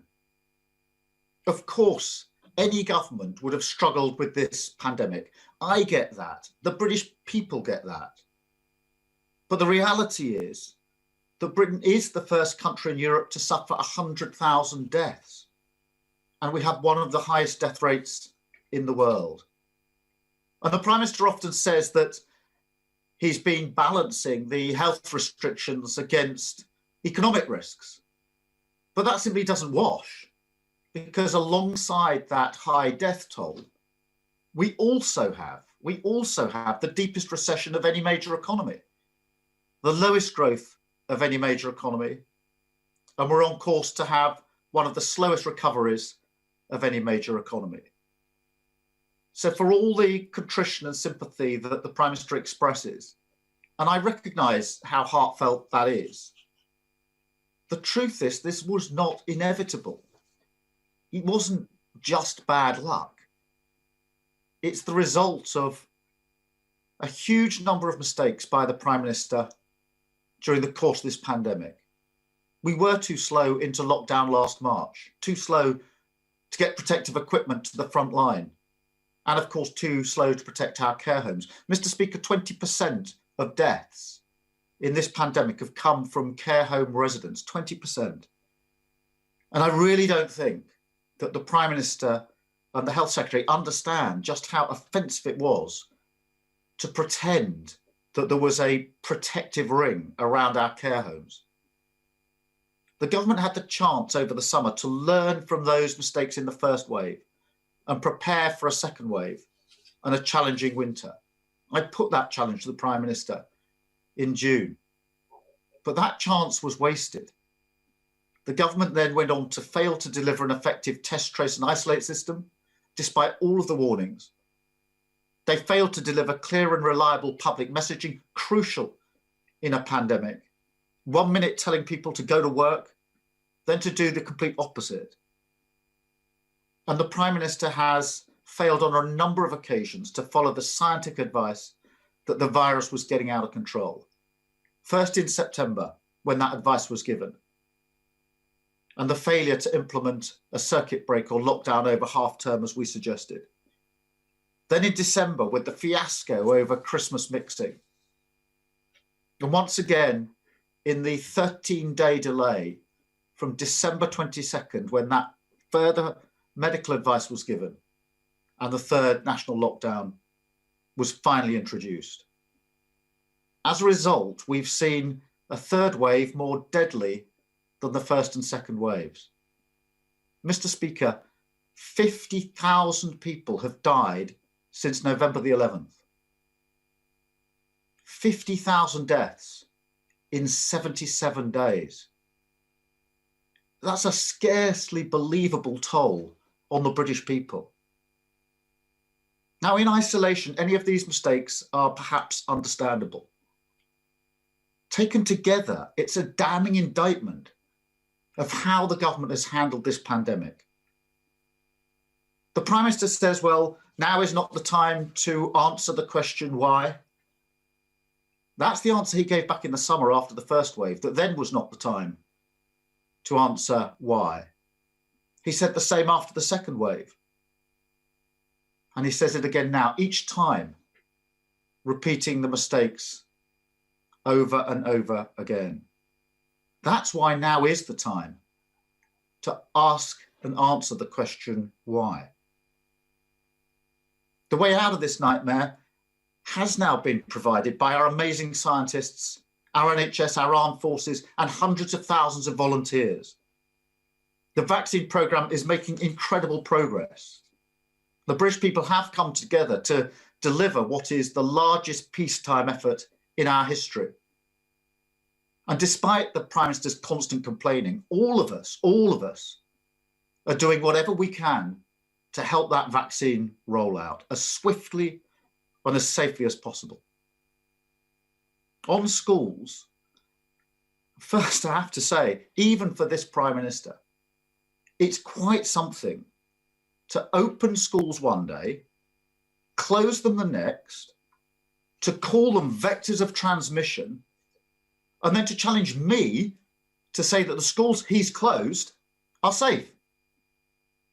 Only now to give a statement where he says that schools can't open until the 8th of March at the earliest because it's not safe to do so. That's his analysis. It's the sort of nonsense that's led us to the highest death toll in Europe and the worst recession. But of course we welcome any steps forward in reopening schools. And we're going to look at the detail of how the Education Secretary plans to deliver this and the plans to deliver online learning. And I also hope the Prime Minister will take seriously our proposal, echoed incidentally by the Children's Commissioner and the Conservative Chair of the Education Select Committee, that once the first 4 categories of the most vulnerable have been vaccinated by mid-February, he should bring forward the vaccination of key workers and use that window of the February half term to vaccinate all school staff, including every teacher and teaching assistant. There's a clear week there when that could be done, and it should be done. On borders, we'll look at the detail. Order. I've got to say, I hope the right honourable gentleman's coming to the end is well past the 5 minutes that's allocated. Mr. Speaker, on borders, Mr. Speaker, we'll look at the Prime Minister's statement in detail and obviously hear what the Home Secretary has to say. But Mr. Speaker, in due course, there will be a public inquiry and the Prime Minister will have to answer question. But I hope that he can finally answer this very simple and direct question. Because yesterday, the Prime Minister was maintaining the government had done, his words, everything we could to save lives. So is he really saying to those grieving families that their loss was just inevitable and that none of the 100,000 deaths could have been avoided? Thank you, Mr. Speaker. Prime Minister. Terrible misjudgment. Mr. Speaker, if the right honourable gentleman asks about mistakes, and I've said there will be a time to reflect and to analyse, to learn lessons and to prepare. But I may say to him that I believe the biggest mistake that he has made is in seeking continually to attack what the government has been trying to do at every opportunity, supporting 1 week and then attacking the very same policy the next week. And he complains about confusion of messages, Mr. Speaker. How much has he actually done as leader of the opposition to reassure the public, for instance, about NHS test and trace, which has done a very good job, I notice, of confining him for the third time? What has he done to reassure people about messaging rather than attacking confusion and trying to sow doubt about what the government is doing? I think there was a very different path open to him at the beginning of this pandemic, and I think it's a great pity that he hasn't taken it. If I may say so, on schools, Mr. Speaker, he knows perfectly well that the problem is not that schools are unsafe. They are not unsafe. Schools are safe, and he should say it. And his union paymasters should hear him say it loud and clear. The problem is that, Mr. Speaker, that they bring communities together. Obviously, large numbers of kids are a considerable vector of transmission. It's not that there's any particular extra risk, Mr. Speaker, to those involved in education. And I heard with interest what he had to say about his proposal for changing the JCVI priority list. And I really think that the Right Honourable Gentleman should reflect on what he is saying. Because the JCVI priority list, 1 to 9, is designed by experts, by clinicians, to prioritise, Mr. Speaker, those groups who are most likely to die or to suffer from coronavirus.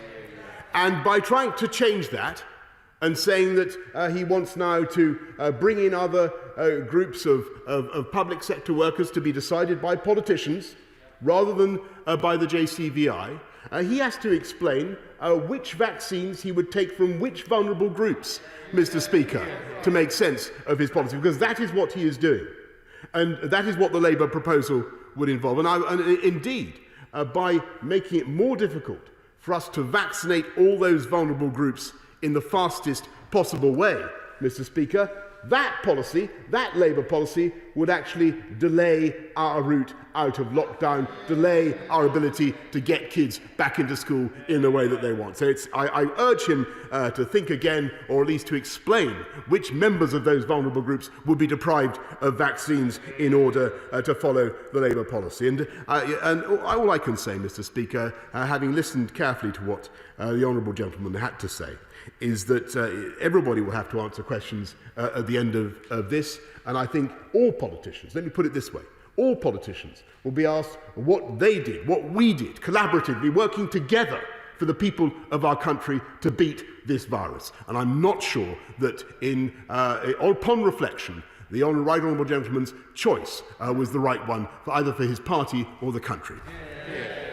Let's head to Surrey, to the Chair of the Select Committee, Jeremy Hunt. Thank you, Mr. Speaker. On Monday, Baroness Harding said that 40% of the people asked to self-isolate by NHS test and trace weren't fully doing so, which works out at a worrying 30,000 people every single day who are potentially still spreading the virus, many of them still going to work. Because this is such a big threat to our containment strategy for the virus, I wonder if the Prime Minister could say what he thinks we need to do to deal with this, and in particular, whether it is now time to consider making a blanket offer to those asked to self-isolate that we will make good any salary they lose, because in the end that may be cheaper than having to extend furlough if the case rate remains high. I very much respect my right honourable friend's suggestion, and I understand the logic of what he is saying, but I believe that the people of this country should be isolating, self-isolating in the way that the Right Honourable General Leader of the Opposition is rightly doing, on the basis that it's the right thing for themselves, for their families and for the country. They do get support where needed of £500, and there are very considerable fines for failing to do it. And I think that is the right way forward, and I hope he will join me in commending prompt action by everybody who is asked to self-isolate. It's the right thing to do for you, for your family and for the country. Let's head up to Scotland, to the Leader of the SNP, Ian Blackford. Thank you, Mr. Speaker, and let me thank the Prime Minister for an advanced copy of his statement. Mr. Speaker, as we know, yesterday the UK reached yet another terrible milestone, 100,000 COVID-related deaths. Today, it is only right that we reflect on all of those who have lost their lives during this pandemic. And our thoughts and prayers are most especially with their families, those who are left with the heaviest burden of grief. In time, there will be a reckoning on the UK government's response to this virus. And it's clear that that verdict may well be damning. In the here and now, though, it remains our job to focus on how we can support and save as many people as possible in the weeks and months ahead. That means a renewed commitment to maintaining public health, but it also must mean a renewed package of financial support for all of those Prime Ministers who've been left behind by this Tory government. Right now, COVID is the immediate threat to life, but poverty remains a killer too. In 2019, the IPPR revealed that Tory austerity cuts over the previous decade had resulted in as many as 130,000 preventable deaths. The Prime Minister promised not to repeat Tory austerity. If people are to believe him, then he should start by making three important announcements today. Extend the furlough scheme for the full duration of the pandemic, maintain the uplift to universal credit and apply it to legacy benefits, and put in place a package of support for the 3 million included. Prime Minister, 11th hour announcements have got to stop. These decisions can't wait until the budget in March. People need certainty now. I asked the Prime Minister these same questions at Prime Minister's Questions, but failed to get a straight answer. So please try again, Prime Minister. Will his government extend furlough, maintain the universal credit uplift and offer support for the 3 million excluded? And finally, Mr. Speaker, on international travel. Both the Scottish and Welsh governments want to go further on quarantining measures than what his UK government is proposing. Will the Prime Minister stop his half measures and enjoin the governments in Scotland and Wales in stricter enforcements on international travel? That, Prime Minister, would be leadership. Well, Mr. Speaker, I look forward to what the devolved administrations do later, but I can tell the House that we're putting in the toughest measures of virtually anywhere in the world, and my right honourable friend, the Home Secretary, will be setting out the detail in due course. And I can tell him that this country, through the might of the UK Treasury, as my right honourable friend the Chancellor has said many times, has been able to look after people across the UK. It's thanks to the UK government that we have the furlough scheme, the bounce back loans, the many other forms of support, and it's thanks to the UK that we have, for instance, the Army able to move people in distress with COVID in remote parts of Scotland to the hospitals where they need to get to, and indeed the British Army helping across Scotland, Mr. Speaker, I'm proud to say, to distribute the vaccines that are so essential for our fight back from this virus. So I hope that he will abandon his nationalist position, narrow nationalist position, and look at the achievements of the UK overall. And I think it is a fine thing. It'd be a wonderful thing, by the way, if the Scottish Nationalist Party for a moment would stop talking about their desire for a referendum, Mr. Speaker, while we are trying to deal with a pandemic. David Davis. Thank you, Mr. Deputy Speaker. The Prime Minister is very properly concerned to protect our National Health Service, and particularly to prevent hospitals and intensive care units being overwhelmed this winter. My question is about the scope to enhance primary care to reduce the need for COVID patients to go to hospital in the first place. New Canadian studies published this week, 4,500 people, show the use of colchicine has cut hospital admissions by 25%. And death rates by almost half. Similarly, ivermectin studies, some of them have shown 75% reductions in death rates. What scope is there to act quickly to enhance our primary care level to protect populations and hospitals this winter? This winter, not next winter. I can tell my right honourable friend he makes a very important point, and that the Therapeutics Task Force is currently reviewing both the drugs that he mentions, and I'll make sure that he is kept up to speed with their findings. Let's head to Sir Ed Davey. Ed Davey. Mr. Speaker, As of 6:30 p.m. yesterday, the UK has the worst recorded death rate by head of population in the world. This is a grave moment for our country. I'm sure all our hearts go out to the families who have lost loved ones. Last week, the Prime Minister told me he was still not prepared to launch the inquiry into the COVID crisis that he promised 6 months ago. So instead today, will he at least tell the country that he will launch this inquiry sometime this year, so we can find out why our country has seen the worst death rates from COVID in the world, learn the lessons, and give bereaved families the answers and the justice he owes them. Mr. Speaker, once again, Madam Deputy Speaker, once again, the right honourable gentleman has the answer contained in his question, because this country is going through a very grievous bout of a deadly pandemic.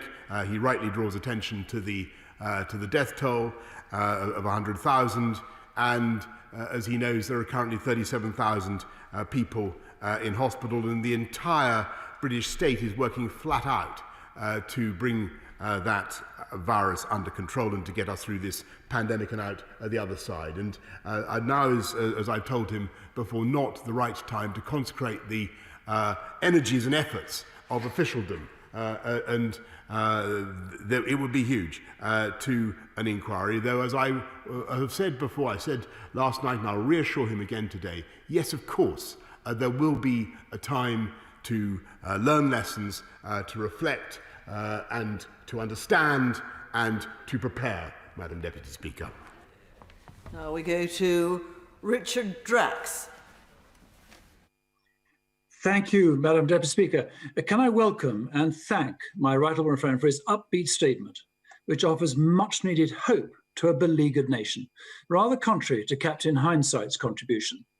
With a successful inoculation programme in full swing, his plan to break free from lockdowns and restrictions is critical. Variants or no variants, does my right honourable friend agree that the lives and livelihoods of millions of our citizens now depend on a more proportionate response to this pandemic, which will require political courage to initiate? Mr. Speaker, I very much respect the point of view of my honourable friend, who has long been a keen and justified campaigner for liberty, and I share his instincts very strongly. But I must tell him that we will continue to be cautious in our approach, because we do not wish to see more lives lost than we can possibly avoid, Mr. Speaker. And so that's why what we will do is continue with the rollout of the vaccine programme, the fastest in Europe, and currently, and on February the 15th, as I just said to the House, we will look at where we are, and we will be setting out a roadmap, which I hope will be useful to him and to all colleagues throughout the House on February the 22nd. And now we go to Jim Shannon. Thank you, Madam Deputy Speaker, and thank the Prime Minister. Would the Prime Minister confirm what discussions have taken place with his counterparts in education to give ample time for teachers to either plan their online teaching with special reference to children who cannot or will not be able to access their online classes? I agree with the Prime Minister. I think it's better that the children are back in their classrooms. But can the Prime Minister ensure that all the teaching staff, especially the special needs teachers, will be a priority for the vaccine rollout? And can he also confirm that there will be no shortage of vaccine, as was indicated on the press today? Thank you. Mr. Speaker, Madam Deputy Speaker, forgive me. We're rolling out 1.3 million laptops. We're making sure that pupils have access to online learning wherever possible. But the most important thing is, as the right honourable gentleman has rightly said, is get kids back in school as soon as we sensibly can. That's what this government is determined to do. I want to reassure him about the vaccination programme. He mentioned anxieties about supply. As I stand before you today, Madam Deputy Speaker, I am confident that we'll deliver on the February the 15th pledge, and that we'll continue to be able to drive up. I see my honourable friend, who the Minister for the vaccine rollout, confirming that we will be able to continue that accelerating curve of supply as well. Christian Wakefoot. Thank you, Madam Deputy Speaker. I join with members from across the House in sending my deepest of condolences to each and every one of the individuals who's tragically passed away as a result of COVID. However, during this extremely difficult time, I have nothing but admiration for the army of volunteers working tirelessly in my constituency and across the country. Will the Prime Minister join me in thanking organisations like the Fed, Jewish Volunteering Network, Heads Up and Porch Boxers, along with all those who've done so much to protect the vulnerable and the needy in Prestwich, Radcliffe and Whitefield? Mr. Speaker, I will indeed join my honourable friend in paying tribute to those volunteers in his constituency. They join a huge constellation of shining points of light across our country. It's been one of the most extraordinary things. One of the consolations, one of the few consolations of this crisis has been the upsurge, Madam Deputy Speaker, there has been in volunteering. Now we go to Debbie Abrams. Thank you, Madam Deputy Speaker. And can I also associate my remarks with others and express my sincerest condolences to everyone who's lost a loved one, and particularly the constituents who I spoke with last night. Madam Deputy Speaker, Professor Sir Michael Marmot's recent report pointed to 4 drivers which have contributed to the high and unequal death toll in the UK. He identified the governance and political culture which has damaged social cohesion and inclusivity, the widening inequalities in power, money and resources, the regressive austerity policies over the last 10 years, and the declining life expectancy and healthy life expectancy of the poorest, particularly women, which is amongst the worst of all comparable economies. Professor Marmot has called for the government to address these issues and to build back fairer. So will the Prime Minister and his cabinet listen to him? I have a very high regard, Madam Deputy Speaker, for Michael Marmot and worked closely with him for many years, and I believe his advice is invaluable, and we will indeed be making sure that as we come through this pandemic, we look at the way it has impacted on the poorest and the most vulnerable, and indeed, Madam Deputy Speaker, we will build back fairer. And now we go to James Stevenson. Thank you, Madam Deputy Speaker. The vaccine rollout now offers hope and relief to vulnerable people who have spent months living in fear and in isolation. To hear that 6.8 million vaccines have now been delivered is an amazing achievement, and I thank everyone involved in this rollout. The mass vaccination hubs are an important part of the scheme, but many of my constituents with mobility issues are worried they're going to miss out on their vaccine because they can't make the journey to one of these larger hubs. Could the Prime Minister give them reassurance that they will be offered a vaccine locally or even in their own homes, and anyone unable to travel will be fully supported? The Honourable Lady raises a very important point, and I hope she will give this reassurance to her constituents that they need to have no anxieties about that. They don't have to go to the vaccination centres. They can either go to their GP surgeries or indeed they will be visited in their own home.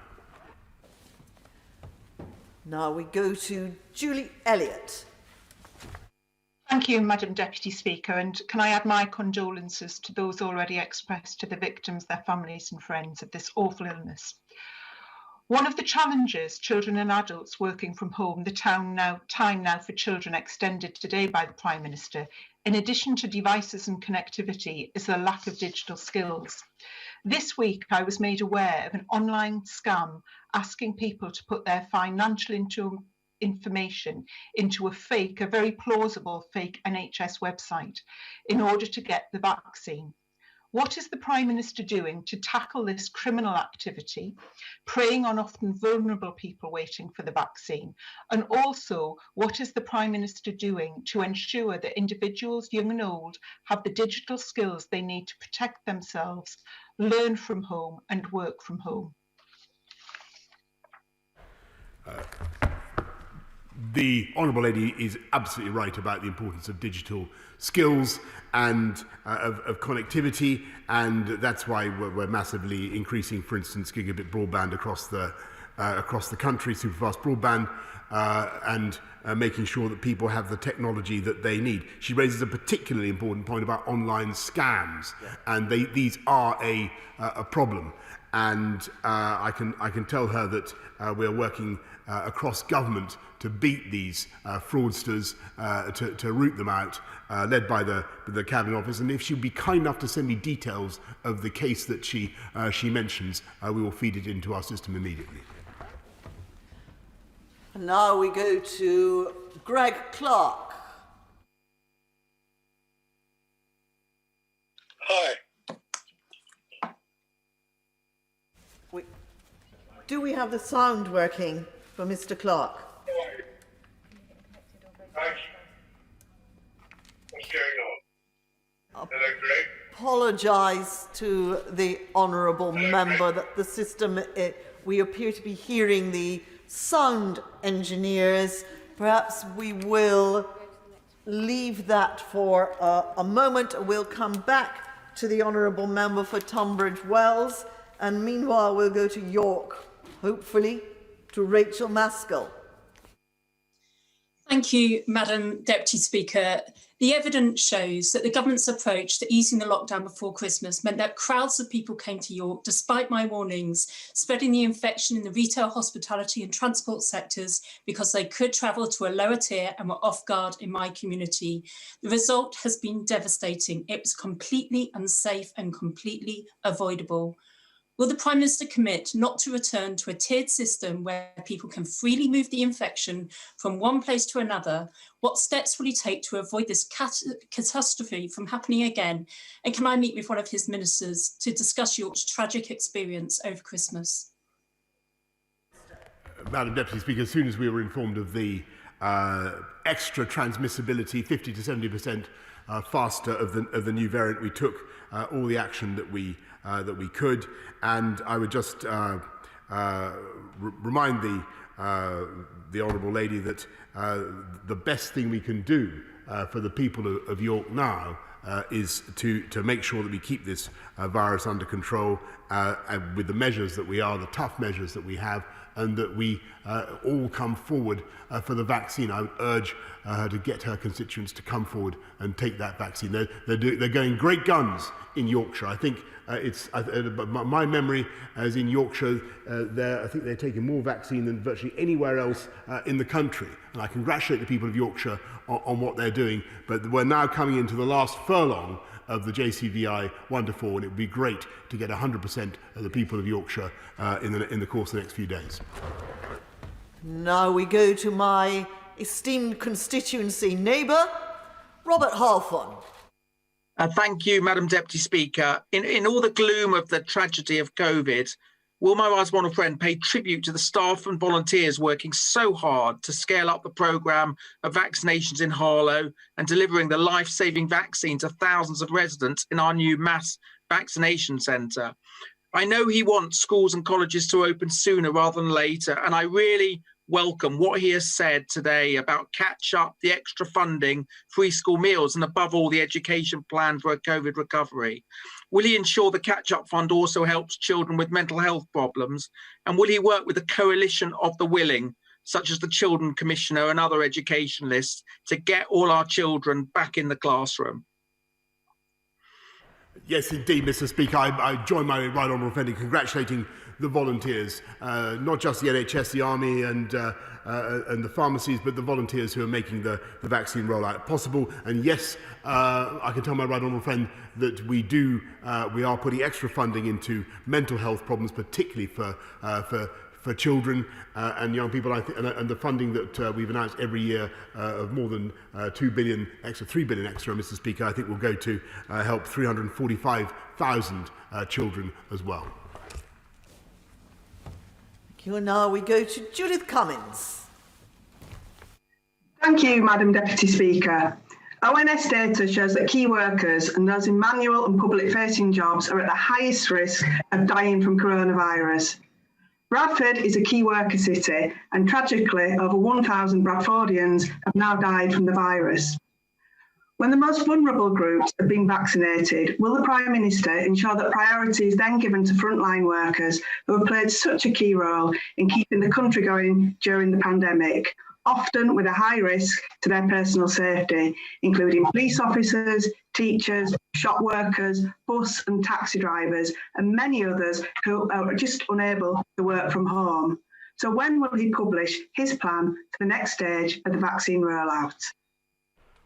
Can I just congratulate the Honourable Lady for being so much more sensible than her party leader, who was saying that he wants to interrupt the vaccine rollout for the vulnerable groups, Madam Deputy Speaker, and decide politically to who should get the vaccine. I think we should leave it to the Joint Committee on Vaccination and Immunisation for the JCVI to decide the most vulnerable groups. That's what we're going to do. That's the fastest way to deal with those who are most likely to die. I see she's shaking her head. She perhaps disagrees with the suggestion that she's just made, but I think that it's an excellent suggestion and she should stick to it. Now we go to Joy Morrissey. Thank you, Madam Deputy Speaker. And may I thank the Prime Minister for his commitment to reopen schools as soon as possible. And may I also thank him for the vaccine rollout. But what I'm asking today on behalf of children everywhere, as a mother of a 9-year-old, I can see that children, young children, are struggling.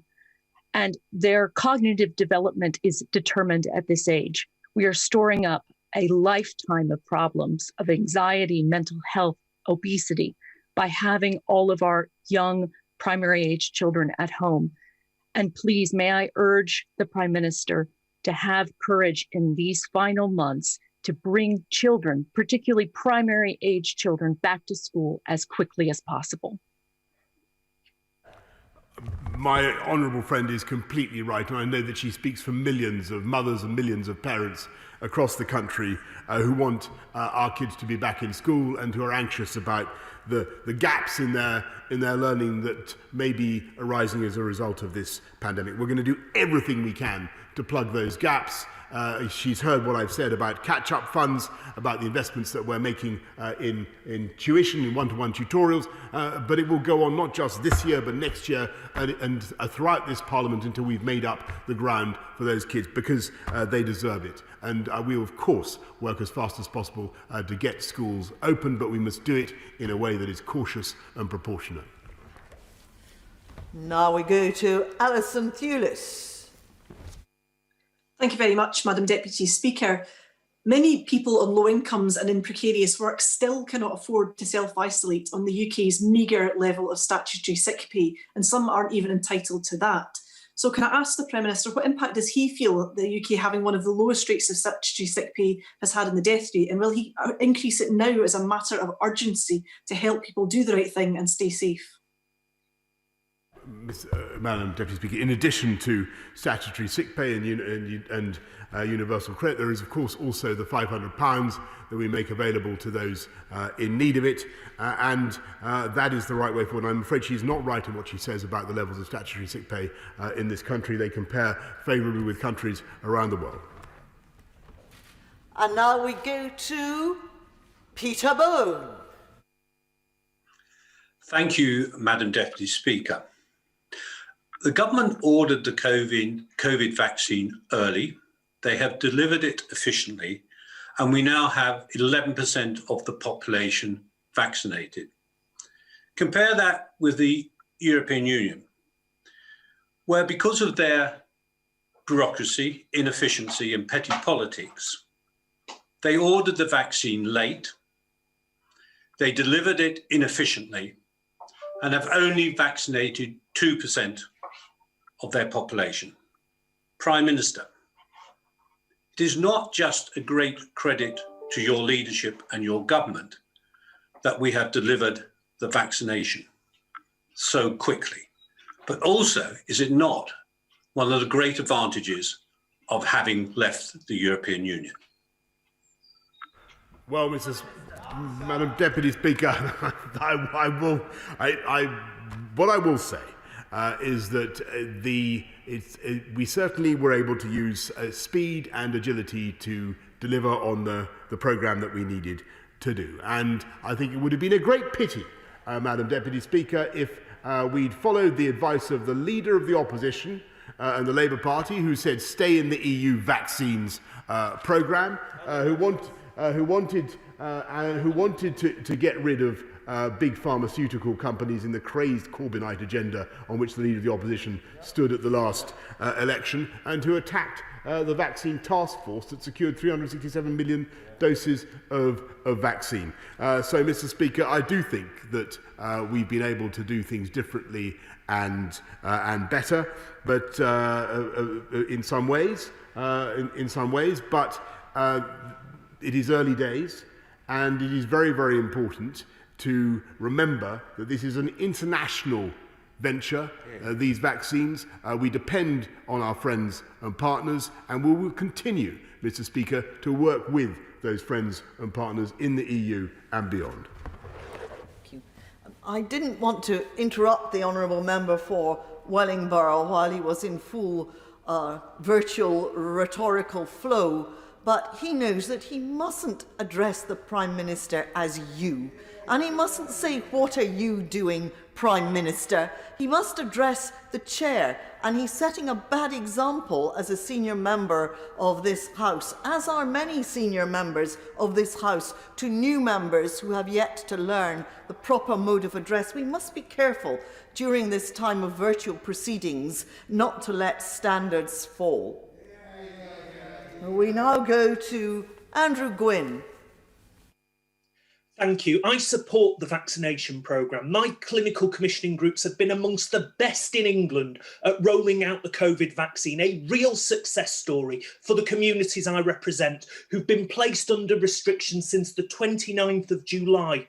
But today the NHS has said it will cut by 1/3 the future vaccine supplies to the Northwest so the rest can catch up. That's worrying if true. So can I ask the Prime Minister about logistics? What impact does he think withholding vaccines to the Northwest will have? Will second jabs be delayed still further, or will the next cohort of first jabs need to be rescheduled, leaving those people unprotected for longer?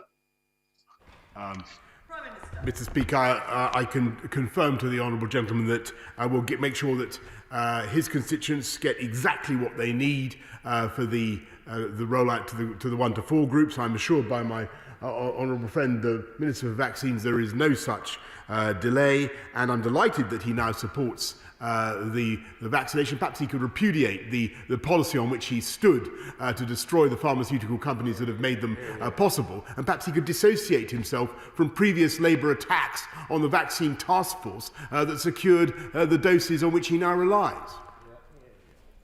And we now go to Laura Trott. Thank you, Madam Deputy Speaker. I welcome the emphasis today on school return. It is absolutely vital. We know the devastating impact that being out of school has on children's mental health. The Prime Minister is absolutely right. Schools are safe to return. There is now firm evidence that particularly primary schools do not contribute to the spread of this vicious disease. Will the Prime Minister commit to sharing this evidence with teachers, parents and students so they can be reassured that regardless of vaccine, schools are safe to return? The Honourable Lady is spot on. Schools are safe, and the only issue with opening schools, as I said to the House earlier on, Madam Deputy Speaker, is of course that you add to the overall budget of transmission by opening them, because you bring lots of households together. Obviously, that's what a school does. But schools are safe. They're wonderful places, and I support my honourable friend in wanting to get them open as soon as possible. Now we go to Paul Blomfield. Thank you, Madam Deputy Speaker. I have self-employed constituents who are coming up to a year without support. Businesses in supply chains unable to furlough staff, newly established businesses and others who fall foul of administrative deadlines, as obviously do other members. Now, I welcome the support that has been provided, but will the Prime Minister agree to consider those who have fallen through the gaps? And in answering, can I ask him not to repeat the list of what has been done, but to say what he will do now to support those excluded, including considering the cross-party proposal for a targeted income grant scheme?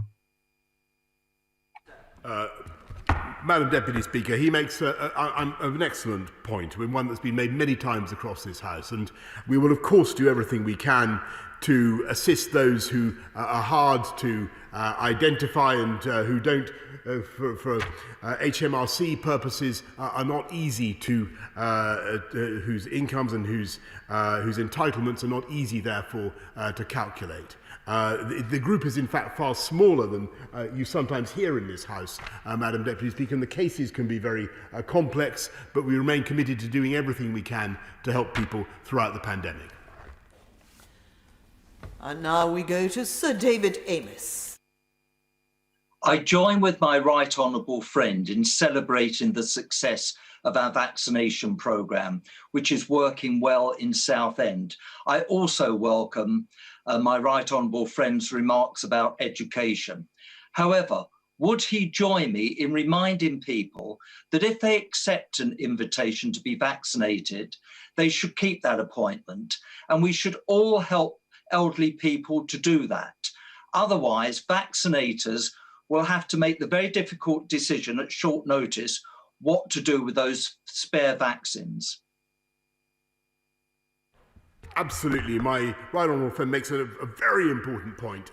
We must get people to take up their appointments and take up the vaccines when they are offered. There are some groups who are proving tough to reach, and I look forward to all members across the House working together to encourage people in a positive way of the advantages of a vaccine. It's a wonderful thing. Go and get it if you get a message to do so. And now we go to Ian Lavery. Thank you, Madam Deputy Speaker.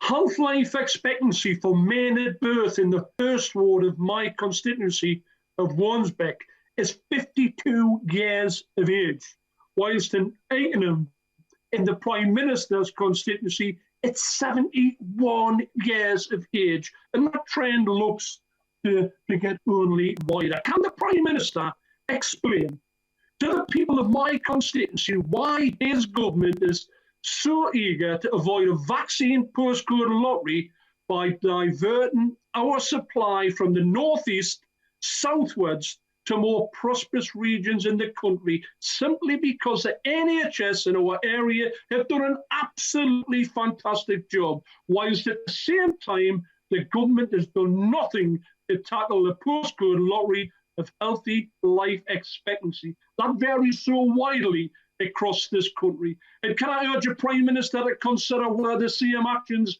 would have been taken if the shoe had been on the other foot? Before I ask the Prime Minister to answer the question, I must beg for questions from members. I know that people are sitting at home and the opportunity to make a speech makes them want to speak for longer once they actually have the attention of the House. But please, we will never get on to the next statement or let the Prime Minister go to complete all the promises he's made today if we don't get this statement finished. Prime Minister. Well, Mr. Speaker, I think the honourable gentleman and I share an ambition. We want to unite and level up, and across the whole of the UK. That's the mission of this government, that's why I'm afraid he's totally wrong in what he says about the rollout of the vaccines. We're making sure that everywhere gets what they need for the JCVI groups 1 to 4 by February the 15th. That is what we are doing and will continue to do. But I'm delighted, by the way, by his conversion to the vaccines. I seem to have read somewhere that he seemed a bit sceptical, Madam Deputy Speaker, about there he goes, smirking away. It's not a smirking matter. It's absolutely crucial. Tell your constituents, he should tell his constituents, Madam Deputy Speaker, to get a vaccination. Sir Desmond Swain. To lift lockdown, will he focus exclusively on the progress of vaccinations of those who are most likely to be hospitalised if infected. Mission creep beyond hospitalisations will inevitably lead to the diminution of our sense of urgency to lift the restrictions, wouldn't it? My honourable friend is completely right, and he gets to the heart of the problem in the policy that's been announced, the pretend policy that's been announced by the party opposite. Because if you were, Madam Deputy Speaker, to interfere with the JCVI 1 to 9 list, which is intended to target those most vulnerable, those most at risk of dying or of hospitalisation, you would of course and interpolate it with other people appointed by politicians. You would of course take vaccines away from the more vulnerable groups, and as the honourable gentleman rightly says, you would delay our ability to move forward out of lockdown. He's spot on. And now we go to Sarah Owen. Thank you, Madam Deputy Speaker. Like many places, in Luton, we are challenged to reduce cases of COVID as a large number of people work in jobs where it's not possible to work from home. What is the government doing to support businesses to reduce workplace transmission? Will those plans include decent sick pay and rolling out of home rapid test kits to small and medium-sized employers to support reducing this risk? She makes an excellent point about the need to roll out rapid test kits, and that is happening in communities, in towns, cities across the country, and I commend her for supporting them. They may not be the total answer, of course not, to fighting this disease, but they're extremely useful in isolating asymptomatic cases and helping us to drive down the R rate in local communities. Bob Stewart. Thank you so much, Madam Deputy Speaker. Could I ask my good and honourable friend, the Prime Minister, if priority lists for vaccinations will be reviewed after tiers 1 to 4 are complete, particularly for groups that we're having emails from, such as police officers, supermarket cashiers, teachers, home carers, and people with learning disabilities, some of whom seem to be disproportionately afflicted by COVID-19. Thank you. Yes. Well, of course he's right to raise that, and I thank my honourable friend, but I just repeat what I said earlier to the Right Honourable Gentleman Leader of the Opposition. It follows from everything that I've said that teachers in the vulnerable groups, in that list of groups 1 to 9, police officers in those groups, supermarket workers, cashiers in those groups, people with learning disabilities, they are our priority, Madam Deputy Speaker, and they are our priority because it's by vaccinating them that we'll be able to reduce I'm afraid, the tragic death toll that we would otherwise see. Now we go to Dame Diana Johnson. Thank you, Madam Deputy Speaker. Staff at Hull Royal Infirmary and Castle Hill have been magnificent during this pandemic, but they are used to making people better, and the death toll on staff is taking its toll, and they are physically exhausted. So I wanted to know what the Prime Minister is planning to do to support exhausted staff in dealing with the ever-growing waiting list which they will face once the COVID threats has subsided. I thank her very much. I think it was Simon Stevens, the Chief Executive of NHS England, who put it best yesterday when he said that the best thing we could do for our NHS staff, and she's absolutely right, Madam Deputy Speaker, in what she says about the stress that the NHS has been operating under these last few weeks, the pressure that they're under. The best thing we can do now is to keep this infection rate going down, to roll out the vaccination, and indeed to make sure that all NHS staff are vaccinated, which, as she knows, they are in the JCVI 1 to 4 group. They are our priority for February the 15th. Greg Smith. Thank you, Madam Deputy Speaker. The rollout of the vaccine has been a truly heroic effort by absolutely everybody involved, not least to remain on track to get the top 4 priority groups their first dose by the middle of February. Every vaccine brings hope. but there is also an incredible amount of anxiety in the country, not least by business owners unable to trade, families juggling home learning with holding down jobs. So can I urge my right honourable friend, as he looks at rightly lifting the restrictions, to be really clear with all of our constituents precisely what when the data permits means, so that there can be absolute clarity as to what needs to happen to lift each tier of the restrictions? My honourable friend is absolutely right, and I will of course be setting all this out in the course of the next few weeks, but what I can tell the House is that some obvious things that the House can see for itself. We need to be sure that the vaccine rollout continues to go at the pace with the success that it currently is. We need to make sure that we're targeting all those groups, reducing the overall level of vulnerability in the population. We need to make sure clearly that the vaccine is working, or the vaccines are working, because there are at least 2 now, in the sense that they're driving down the mortality rate of those elderly and vulnerable groups. We need to start to see that, Madam Deputy Speaker. The promising signs from Israel, we haven't yet seen in this country the data that would help us to be absolutely confident of that point. Then, of course, the pressures on the NHS and other important considerations, to say nothing of the very important economic considerations that he also raises. But I can assure him that there will be much more that we'll be setting out in the course of the next weeks to give reassurance and certainty as far as we can to all our constituents. Now we go to Lloyd Russell-Moyle.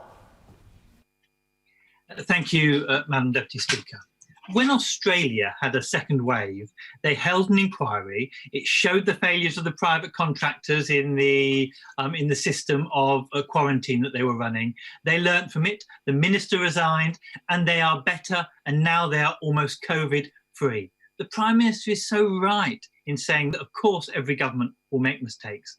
But why won't the Prime Minister open an inquiry now so we can learn those mistakes and we don't keep repeating them, like delays in lockdown and delays in school opening, and actually start to turn this thing around? Will he commit here and now to do a short, sharp public inquiry, as my committee suggested, and so that we can all be the better for it? I'm very grateful to the honourable gentleman, indeed to the work of his committee, and I know that those conclusions, along with many others, will be studied with care. But I know you want brief answers, Madam Deputy, so I really will direct him to the answers I've already given to his right honourable friend, the Leader of the Opposition, on that point, and many others throughout the day. Of course, we will learn the lessons, but at the height of the pandemic, we would have to concentrate a huge amount of official and health sector time to an inquiry when we need to get on with beating the virus. Now we go to Craig Tracy. Thank you, Madam Deputy Speaker. And the rollout of the vaccine has been an undoubted success for the government, but it brings us to a point where people now want to understand the path ahead to give them something to aim towards. I welcome the clarity Prime Minister's given today on schools, but in the coming days, can you also give a clear route map which sets out the potential for further easing of restrictions, such as when outdoor exercise facilities such as golf courses can resume, hospitality events can restart, now high streets can reopen, to reassure people that there is light at the end of the tunnel and they will shortly realise some of the benefits for the incredible sacrifices they've had to make over recent months?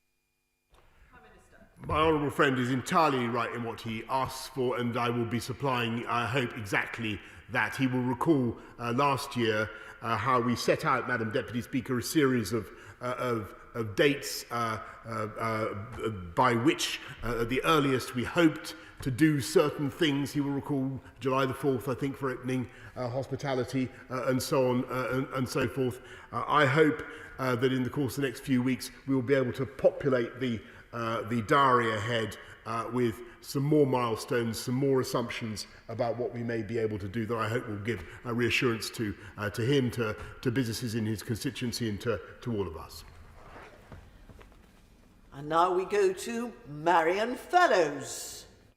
Thank you, Madam Deputy Speaker. The First Minister of Scotland has today reinforced her message, telling people not to travel when it's not really, really, really essential.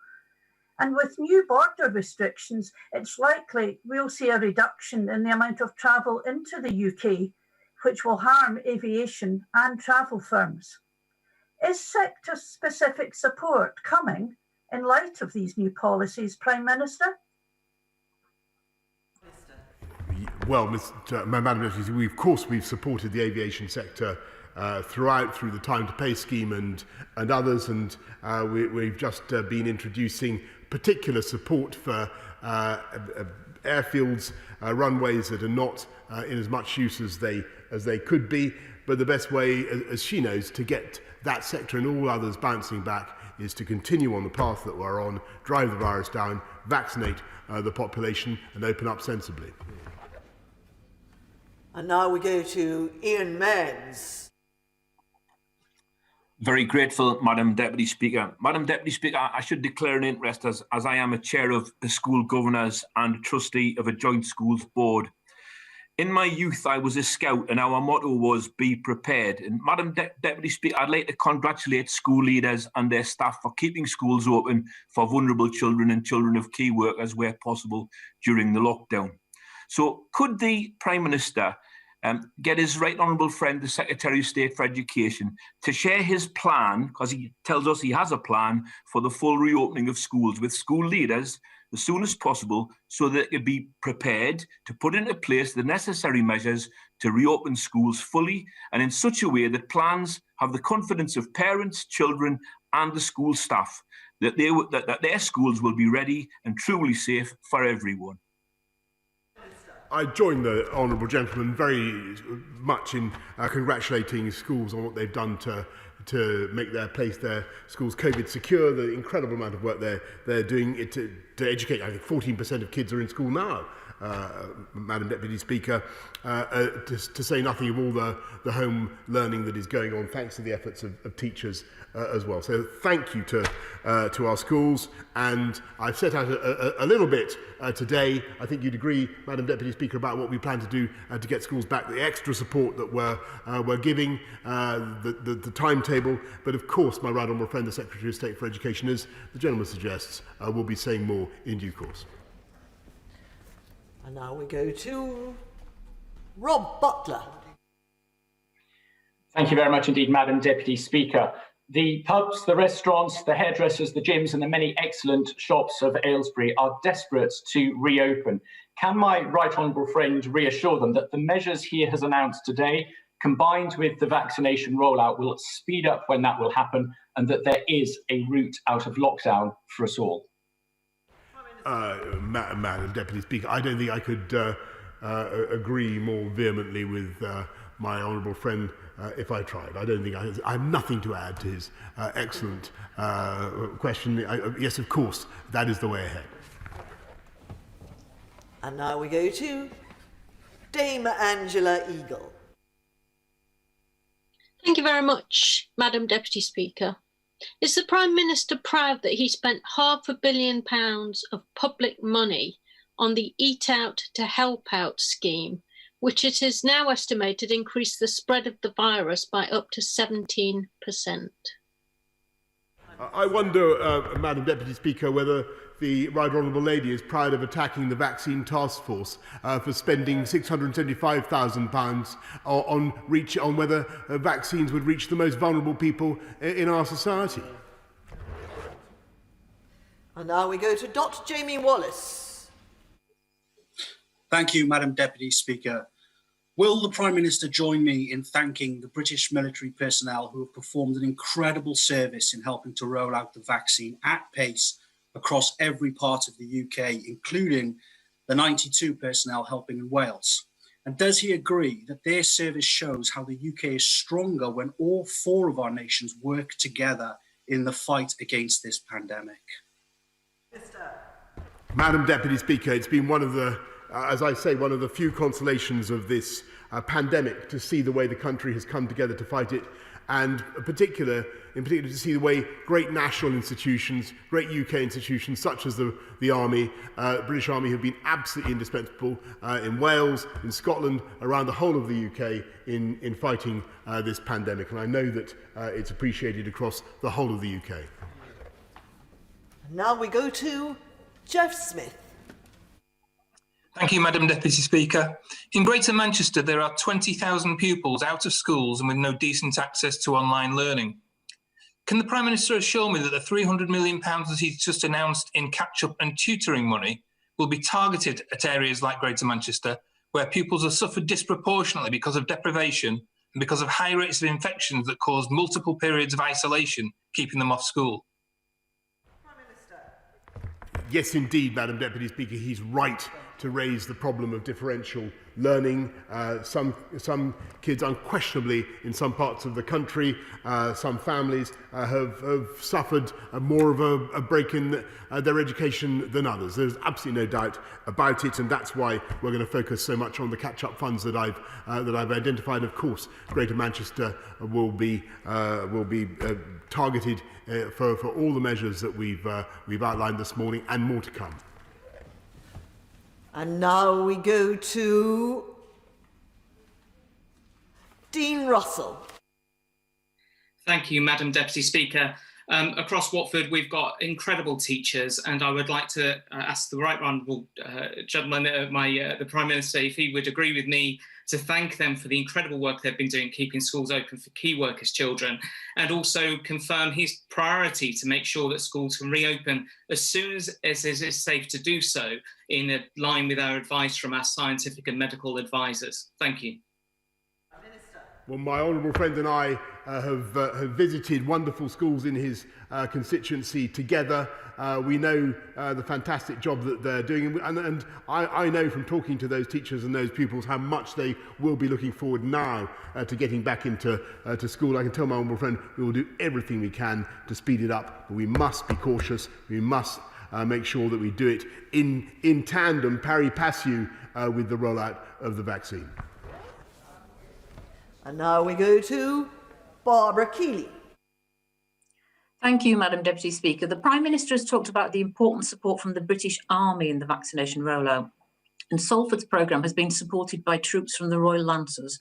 We do appreciate that, but we've been told that this military support is being withdrawn next Monday, giving less than a week to recruit and train 30 people. And that would mean Salford will be able to deliver 500 fewer vaccines a day. Delays to vaccinations cost lives, so will the Prime Minister ensure that this vital military support isn't withdrawn from Salford? Madam Deputy Speaker, I'm very doubtful that the people of Salford would be deprived in the way that she describes, but I will, of course, look into it urgently, and my honourable friend, the Minister for Vaccines, will be taking it up immediately. And finally, Steve Bryan. Thank you. Many parents will have faced homeschooling last year with a sense of necessary resignation. My sense is that many are actually now quite desperately worried about their children. So it's just fantastic news that the Prime Minister has said today that as the vaccines roll out, the most vulnerable are protected, that will move in lockstep and we'll get the country back to school. But can I ask him whether the 8th of March date has to wait for all schools, even primary, given we all agree, and he has said today at the dispatch box, that schools are safe? I hear my honourable friend loud and clear, and I know his views will be shared by many in this House. I just want to go back to that key thing that we need to establish, and it won't, alas, be until the middle of February that we have real material evidence that the vaccines are working in terms of driving down the mortality rate amongst those crucial groups. And so, if you were to give schools decent notice to come back, you're driven more towards the 8th of March by that logic, rather than coming back early. I appreciate we've been round and round. Believe me, we've been round and round it many times, Madam Deputy Speaker. This is about as fast as we think we can prudently go, and I think that is what the country would want. They would want schools open, but they would want them open in a cautious and sensible way. Thank you. I will now suspend the House very briefly for 3 minutes in order that arrangements for the next item of business can be made. Order!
Order. We will now resume. I call the Home Secretary to make a statement. Priti Patel. Thank you, Madam Deputy Speaker, and with permission, I would like to make a statement. Firstly, Madam Deputy Speaker, I would like to begin my remarks by echoing the words of the Prime Minister.